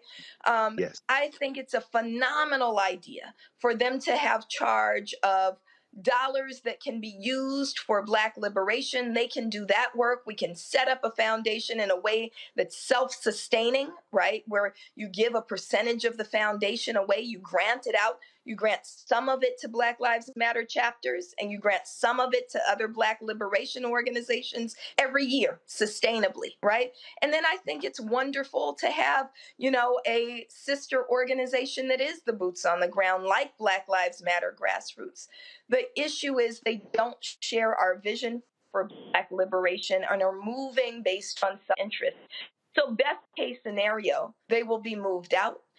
Best case scenario, people who are in best case scenario, they will voluntarily say, you know, we're going to return these resources. The people, again, who struggle for it. I'll end by saying this. I think that their statement is meant to put targets on the backs of activists. They know very well what they're doing when they name me, right? This is not a fight between Melina Abdullah and Shalomia Bowers, right? This is a fight between those who are boots on the ground that include me, but are not only me. They're the hundreds and thousands of activists who put in work every day versus, again, highly paid consultants who line their pockets based on the work that we put in. And standing with us today during the press conference were dozens of families, the family of Stephon Clark, the family of Andrew Joseph III, the family of Grishario Mack, all stand with us. The family of Jacob Blake and Breonna Taylor stand with us. And they're demanding that the people who they know, who struggle alongside them, have the resources restored, have the dollars granted so that they can be trusted with making sure that the movement moves forward in the interest of Black liberation. Okay, so I'm gonna try this again. So you have the Black Lives Global Network, which is the funding conduit. If people want to give, they weren't giving to Black Lives Matter grassroots. They were going to the Global Network Foundation, correct? Right. That's right. The Global Network Foundation is basically a fiscal agent. And so their responsibility was to dole out money to grassroots or to other organizations, correct? That's right. So the chapters, y'all have there are officially 26 Black Lives Matter chapters aligned with Black Lives Matter grassroots, correct? That's right. For the folks who don't know, because the name took off, they could not actually trademark the name. That's why there are Black Lives Matter organizations all around America that are actually not affiliated with the official Black Lives Matter entity, Global Network or grassroots, correct? That's right. Okay, so here's where I'm still now confused, because if the people who are on the Black Lives, if y'all are successful in getting them moved out, well, who the hell then picks a new board? You got to have an operating entity that's over a foundation. So who then picks a new board? So here's two options, Roland. Either there could be a board of people that are trusted, and we could help identify those people, or, which is the one that was the original demand and the original plan, actually, before Patrisse Cullors stepped down, the Global Network Foundation could shut down and just grant out all its money to the Black Lives Matter grassroots fund. Right. Got it. Okay. Can I ask a question? So I'll actually hold tight 1 second. So, okay. So the Black Lives Matter Global Network Foundation Board of Directors, they issued a response to you. They said we faced yet again another round of struggle for control of one organization. This time, people who say they love Black people and center abolitionist values, but whose action are furthest from movement principles of courageous conversations, reconciliation, and finding pathways for peace and understanding. And then it says, as the newly assembled Black Lives Matter Global Network Foundation Board of Directors, we were onboarded to bring the organization into compliance, and along the way we have done our due diligence to honor the vision the founders left behind. They said, we, the board, have zero interest in taking significant time away from our work towards building a solid, trusted foundation. We're focused on the future. And then they said the foundation board requested on over 10 occasions private mediation or meetings with Melina Abdullah and BLM grassroots, including and regarding social media policies. We did so in order to stay true to the principles of abolition. But Melina and BLM-GR ignored or refused our offers. Is that true? No, that's a blatant lie. And in fact, we have a letter requesting that of them. So this is a classic case of gaslighting. We have receipts that can demonstrate that as early as March, we said return the social medias and we can mediate everything else. That was written by our attorney of record at the time, George Fothery, and it went unresponded to. And there are many, many subsequent requests to do that. They say that you, they say that you take issue with, quote, not being given control of all financial assets and the social media accounts. They also say since Patrice's departure, quote, Melina Abdullah and BLM grassroots have sent threatening letters and attacked the livelihood of BLM GNF's board members directly.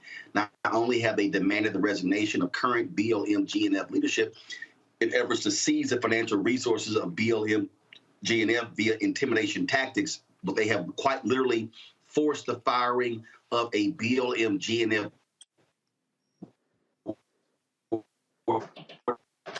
member from her job community. You respond to right. that? Yeah, that's another blatant lie. We did absolutely engage, and this is part of the calling in, right? We did engage in a movement letter that's remained private, right? 100 Black leaders signed on to a letter saying that Shalomia Bowers needs to step down. And so we have that letter. We've now released it publicly. But it's signed by 100 movement leaders, including Makani Temba, including Monifa Bandela, including people like Ashley Woodard Henderson and Rukia Lumumba and Pete White and movement elders like Hank Jones. And so we did that privately. It became public today, but until then was not public. So what they're saying is a blatant lie. Just two more. They said, lastly, BLMGR and Melina Abdullah read a press statement claiming that Patrisse Cullors created a transition plan giving all of BLM GNF's assets to BLM grassroots. That is absolutely false. In fact, that statement in the press release was recanted by Patrisse and her team. No such plan exists or ever has. She said, in fact, when Patrisse Cullors stepped down from being the sole decision maker, executive director, and sole board member of BLM GNF in June 2021, she appointed a 5-person leadership council. So she did appoint a 5-person leadership council. That part is true. It is true that they did not want the statement that was approved by Patrisse yesterday morning released. And part of that is because of her legal fears. There is a transition memo, which I have a copy of. And so, again, we have receipts. And so, you know, at no time, my mother and my grandmother always say, if you lie, you'll steal. If you steal, you'll kill. Right. So it scares me away from lying. And so most people, even my enemies, will say she doesn't lie. So there are no lies. But those who steal probably lied first. And so I want to be very clear that there was a transition memo, and there is a transition memo, and we have copies of it. Last point here, they say, Bill, that your grassroots has received $7 million this year, and that also they said soundness in the decision not to transfer further assets of BLM GNF was reinforced when BLM GNF learned that BLM GR, which is your entity, grassroots, leaders were giving themselves $10,000 monthly stipend while claiming they were volunteer leaders instead of allotting those resources to either further developing their grassroots infrastructure or redirecting those funds to local organizers. Is that true or false that the Black Lives Matter grassroots leaders were giving themselves $10,000 monthly stipends? That's an absolute fabrication. I don't even know where they get that from. So that's absolutely untrue. Okay. All right. Well, I certainly had said before to Shalom actually follows me on Twitter. I sent him a DM a few months ago. I've told the PR people I still would love to have them on because I still am absolutely confused. Reese asked the question. I'm still absolutely confused by the whole infrastructure. It is sort of all over the place. I'm still trying to quite understand it. I got a guess that's been holding for quite some time, but Reese, real quick with your question. Oh, my question just real quick is there an actual structure, organizational structure with some sort of bylaws or some sort of articles of incorporation for the grassroots side that is in the position to take over for the funding and the things that are kind of in dispute? So the Global Network Foundation claims transparency, but again, they can't even spell transparency. So I don't know what they have. I can say that Black Lives Matter grassroots absolutely has Melina, her question was for you, for grassroots. Do y'all have established hierarchy? Who's at the top? Who's number 2, number 3? Bylaws, all stuff that governs Black Lives Matter grassroots. We do. We do have bylaws. I want to close also.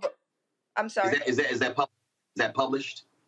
It should be, because we just filed for a legal status in California, which makes everything public. So I'm happy to share those bylaws with you. Okay. All right. I want to say though, Roland, I want to be clear about what they've done by using the platform that we built in order to attack us. And what that means, that with active threats that they're very well aware of on my life, and you've reported on this, that when they do that, when they have millions of followers, they're opening us up to physical danger. Our names shouldn't be put out for targeting without their names, without them also being on the line. So people should investigate who is Shalomia Bowers, who is Cecily Gay, who filed for bankruptcy 3 or 4 times and wears shirts that say things like, I'm billing you for this conversation. Who is Dejanay Parker, who is, you can look at her Instagram and see that she's basically a lingerie model, right? And what qualifies these people to be the leaders, the so-called leaders of the largest racial justice movement of our lifetime and perhaps in history. All right. Melina Abdullah, leader of Black Lives Matter Los Angeles with the Black Lives Matter grassroots. We appreciate it. Thanks a lot. Thank you. Wow. It is certainly unfortunate that that all of this is going down. And, this is one of the things that I said early on when it was going on. I said, and I will never forget. There were a lot of people that were talking about, equal decision making and no hierarchy. And I kept saying, y'all, you cannot show me a successful entity that does not have a flow chart, a hierarchy where someone is making decisions. You got to have those things. In many ways, they were trying to build an entity on the fly. They were always sort of like running behind, trying to catch up and grab the tail because this thing took off. And there were numerous times where I told other activists privately, hey, focus on your infrastructure, because you can rip the NAACP and the Urban League and all these other Black groups. You can say they're not doing anything, but there's a reason they still exist. It's because they had infrastructure. They had rules. They had a hierarchy. They had processes and procedures. Doesn't mean they didn't go through problems. Doesn't mean you haven't had lawsuits and things along those lines. But this is why you have to have infrastructure. And Greg, take us to the break. What does Stokely Carmichael say? You had never seen a Black person achieve anything as an individual. It was always through group dynamics. Always through organization. And we have to understand, we do have real enemies in the world. When we look at the Student Nonviolent Coordinating Committee, a great deal of those funds were generated after the organization was founded and put together. Ella Baker was very clear they should have that infrastructure, and they did that. But we know that those funds dried up once they came out against Vietnam. And we know that foundation money always gets us in trouble. And unfortunately, in this letter from 100 activists, and many of those names are folks that I know and know pretty well, including Chokwe Lumumba's sister, Antar's sister, Rukia, who you heard her mention. That gives a great deal of credibility to what Dr. Abdullah has said. And I'll end with this. When you have long distance runners in a struggle who have been doing it without compensation, they've been doing it, putting their lives on line. When people all of a sudden flood a movement with money, always question their motives. This is what I'm thinking about when I mentioned the reparations movement at this point, where people are starting to be spokespeople and out here talking about reparations. But there are a lot of people still in prison. There are political prisoners. There are a lot of folks who have suffered as a result of being in the movement. When things start getting subsidized, you better, A, have your paperwork straight, as you say, and B, always operate as if this money will go away. Because movements aren't funded and subsidized. And again, I mean, thank you again, Roland. Black media, not just black media. What'd you say, Roland? You can't be black media and be scared? There's a particular type of black media. This is not a conversation for MSNBC or CNN, and this is why all kind of support has to come to the Black Star Network, because nobody is going to subsidize our liberation. And there's no other black, and I can't say it this, and this is not personal, but the reality is there's no other black-owned media company that actually has a daily show doing what we're doing. Folks, got to go to a quick break. We're going to come back. Pew dropped his new study, asking about reparations, asking black people about them, and they know, they believe their ancestors were enslaved. Some interesting answers. I got lots of questions. We'll have those next. Roland Martin on the Black Star Network.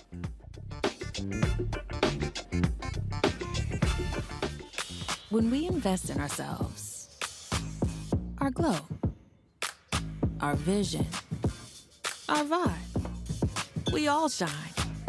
Together, we are black beyond measure. Can you believe the nerve of these Republicans? They only want to block progress for our community. They talk about cutting Medicare and Social Security. They played politics with veterans' health care. They voted against the George Floyd Justice and Policing Act and funding for our HBCUs, and against lowering prescription drug costs for our seniors.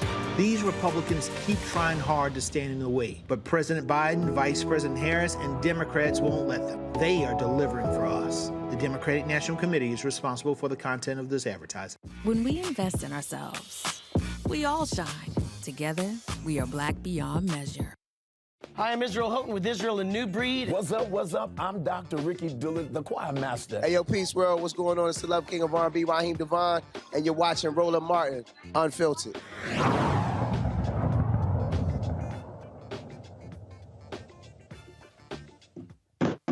All right, folks, a new Pew Research Center report explores differences in how Black Americans view social status of the U.S. Black population, assessments of racial inequality, visions for institutional and social change, and the outlook on the chances that these improvements are going to be made. Kiana Cox is a research associate from the Pew Research Center. She joins us right now to break down these findings. Kiana, glad to have you here. So I'm in this group chat with a lot of Black journalists and media folks, and earlier they were like, we sort of got an issue with how some of these questions were parsed, how they were raised, the whole issue of Black people, 57% of Black folks saying their ancestors were enslaved, 34% said they didn't know, 8% said they were not. I saw Nicole Hannah-Jones tweeting about this as well. So just let's start there.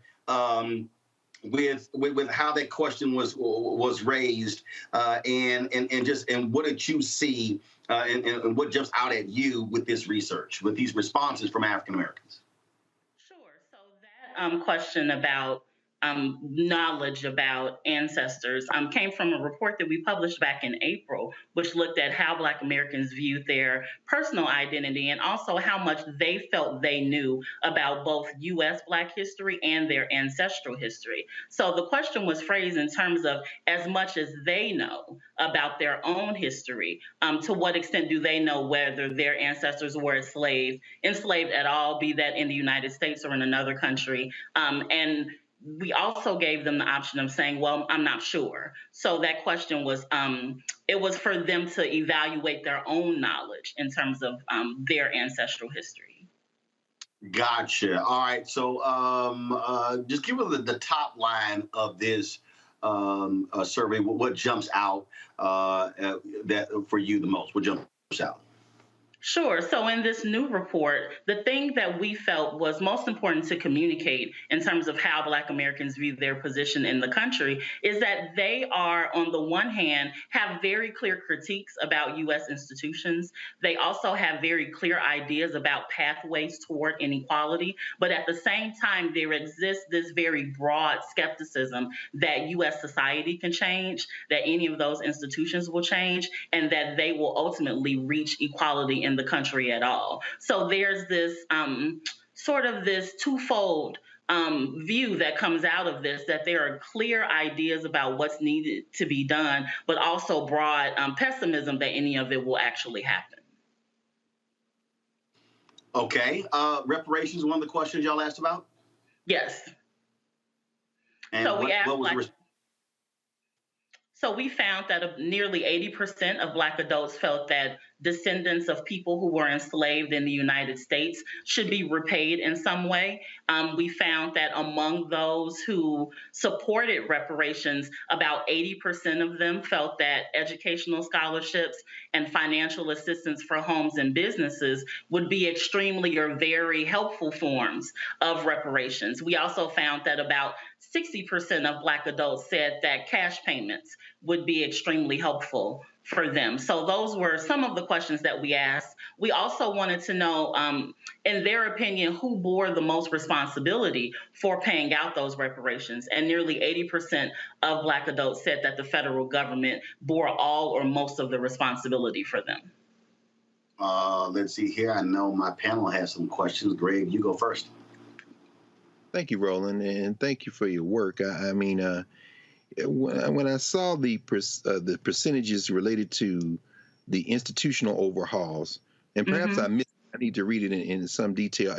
I saw prison system, policing, courts, judicial process, political economic system, healthcare system. Was education an option? The educational system? We did not have an evaluation of education as an institution in that question. Although about 40% of Black adults did say that the quality of K through 12 schooling is an extremely big problem for Black Americans today. Thank you. Reese? Thank you for your work. Can you talk a little bit about how, even though there was a lot of pessimism, rightfully so, in terms of systemic change that's going to drastically or lead to equality for Black Americans, there was still a high level of Black people who responded that still believed in the importance of voting and, being civically engaged. Can you talk a little bit about those findings? Sure. So our approach to understanding Black Americans' visions for social change went in a few different directions. So we asked these questions about civic pathways to equality, how important, how effective of a strategy is voting, protesting, contacting your elected officials, or volunteering for organizations that are dedicated to Black equality, and also to what extent is supporting Black businesses effective. And out of all of those particular questions that we asked, about 60% of Black adults said that voting would be an extremely or very effective tactic for moving Black communities forward. In fact, out of all of the civic approaches that we talked about, both those that I just mentioned and also ones that are more aligned with Black nationalist approaches, such as all of the businesses in Black communities being owned by Black people, the establishment of a national Black political party, or all of the elected officials in a neighborhood, in a Black neighborhood being Black. Out of all of those approaches, voting certainly rose to the top. Erica. Yeah, thank you so much for this reporting. And what I found to be very interesting was the Black Democrats, Black Republicans. And so there were some differences there, but it seemed that that no matter the party affiliation, the question that you all posed around funding for police department was pretty close with Democrats and Republicans. Funding for police departments in their communities should be decreased. It seems like there was an equitable response there. Can you talk a little bit about if there were any follow-up questions around that, especially since given party affiliation that both groups seem to be pretty much in lockstep with saying that, yes, they do believe that funding should be decreased in communities for police departments. Sure. So there's actually quite a bit of uniformity around views on police funding that we found in our survey. So about 35% of Black adults thought that funding for police departments in their community should be increased. About 40% said that funding should remain the same, and about 23% said that funding should decrease. And we did ask a follow-up question to those who said they wanted funding to decrease. We said, okay, if you want funding to decrease, what should be the top priority for those reappropriated funds? And 40% of Black adults said that those reappropriated funds should go to medical services, mental health services, and social services. But to your point, there is very little variation in that and how those results parse out across all demographics of Black Americans that we surveyed. There's very little variation in terms of the majority of Black Americans want funding to stay the same or increase, and only about a quarter say that it should decrease. Thank you for your work. Thank you. Anybody got a follow-up? Yeah, I'll ask a quick follow-up. This whole crafting of this reparations question around those being enslaved in the United States I am firmly against this lineage-based argument, although I understand legally why it would be perhaps the best strategy, even as it would probably even fail legally in terms of legal challenge. But I'm wondering, in terms of remedy, how do you contrast this question around lineage-based reparations with the idea of institutional remedies, i.e. scholarships? Is your sense that the same people who might say that people who are descended from Africans who were enslaved in the United States should be getting reparations exclusively would want to preclude other Black people from receiving benefits, say, for example, like educational scholarships?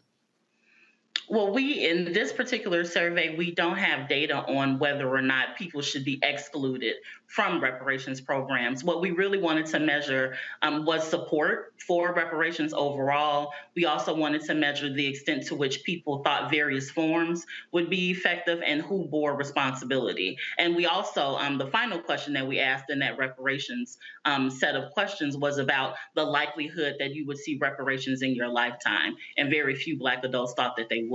So we did not ask questions about exclusion or inclusion criteria for reparations, only support and forms and responsibility. I appreciate that. Thank you. All right, then. Well, Keanu, we surely appreciate it. Thanks a bunch. Where can people go to read the full report?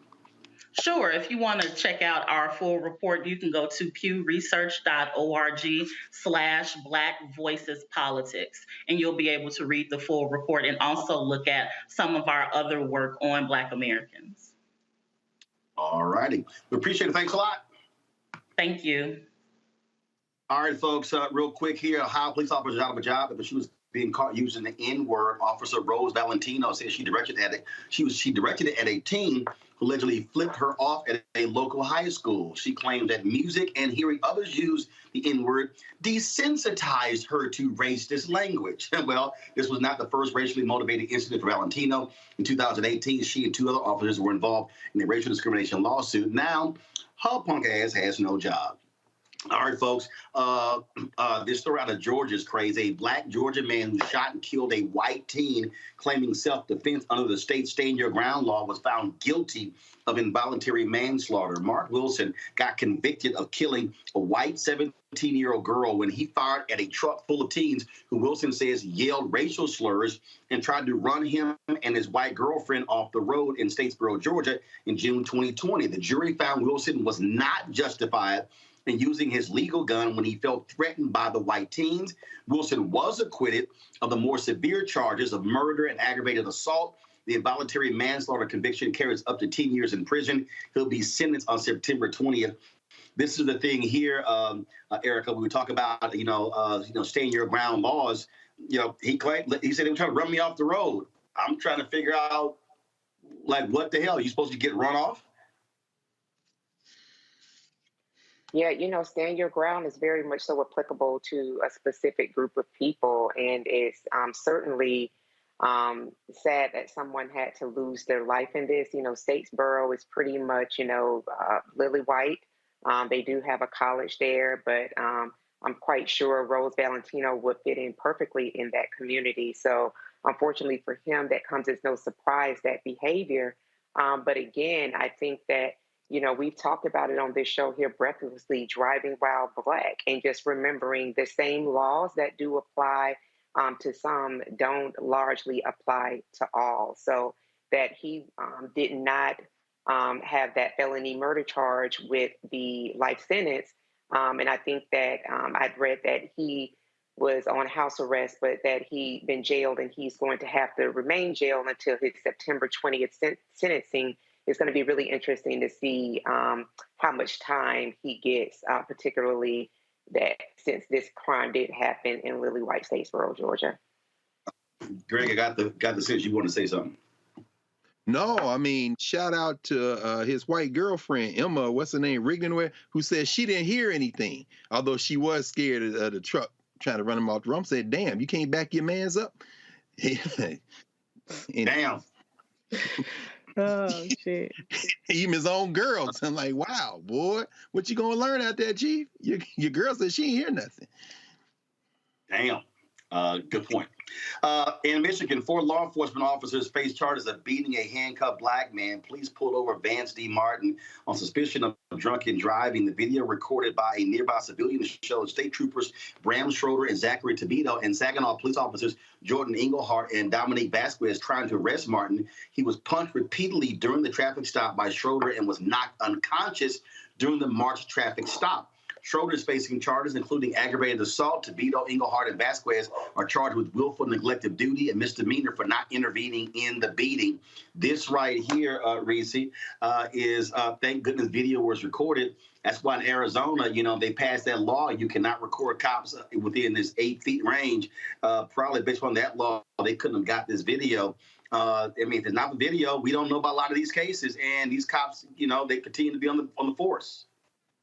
Right. I mean, videos, body cams, one of the reasons why Valentino was fired was because she made the comment on her body cam before she even realized that she used the N-word and shut off her body cam. So, yeah, unfortunately, we're still in a day and age where you have to have footage in order for you to be believed, even if you have injuries like what this gentleman sustained. So, lock all their asses up, period.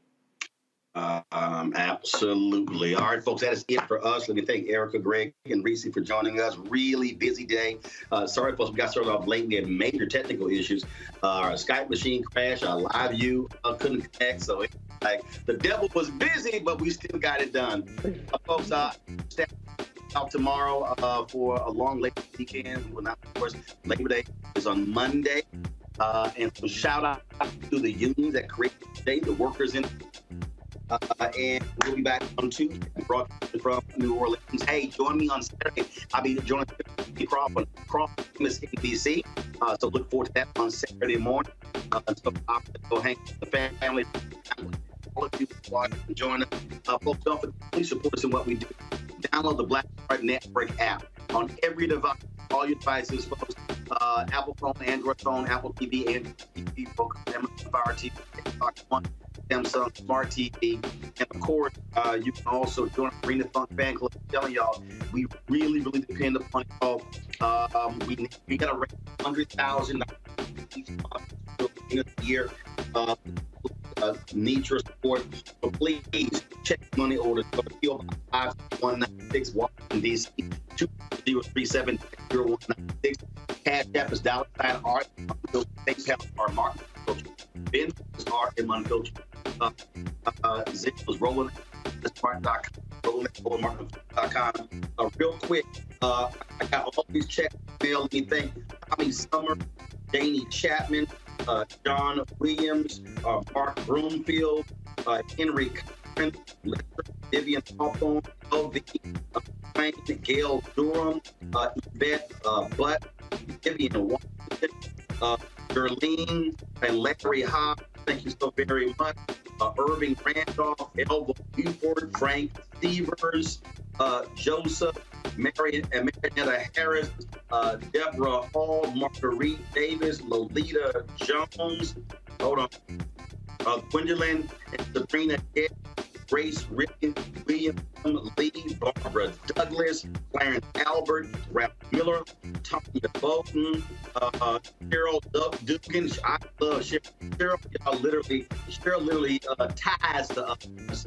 Every single month, I get Cheryl sit out on it. Cheryl, shout out to you. Theta Crowder Coleman, Charles Brent, Lisa Veal, Green Associates, JT Samuels, Shirley Ward, Annette Ross, Cheryl Robinson, Theodore Smith, Youth in Motion, Helen Smith, Dora, Green, Ruth Collins, Kathleen Miner, and let's see here, Carol Jean Thomas, Linda Pendarvis. We've got Florentina Coles, Elijah Frank, William Matthews, Barbara Pickett, Restoration Foundation. Let's see here, Leon Bryant. I know I deposit each one, but you do it. One Life Memorial LLC. Melanie also every single month. Melanie, I appreciate you. Let's see here, Jubilee Dental. Thanks a lot. Parthenia Fields, thanks a bunch. And okay, since we show tomorrow staff, I know y'all over, but these folks pay our bill. This is my last stack of checks here. Let's see here. Cheryl Taylor, thanks a lot. Jerome and Vonda Thorpe, thank you very much. Let's see, Shauna Cox. Who is this? Name, looking for name. Okay, and I got the name. I appreciate 200 check. A bunch. Renee Gooden, Regina Reynolds, Davita Monaghan, Tony Lund, Sydney and Stella, and Terry Jackson, Richard Dieter, Kimberly Cargill Mitchell. Let's see here. Hold on, y'all.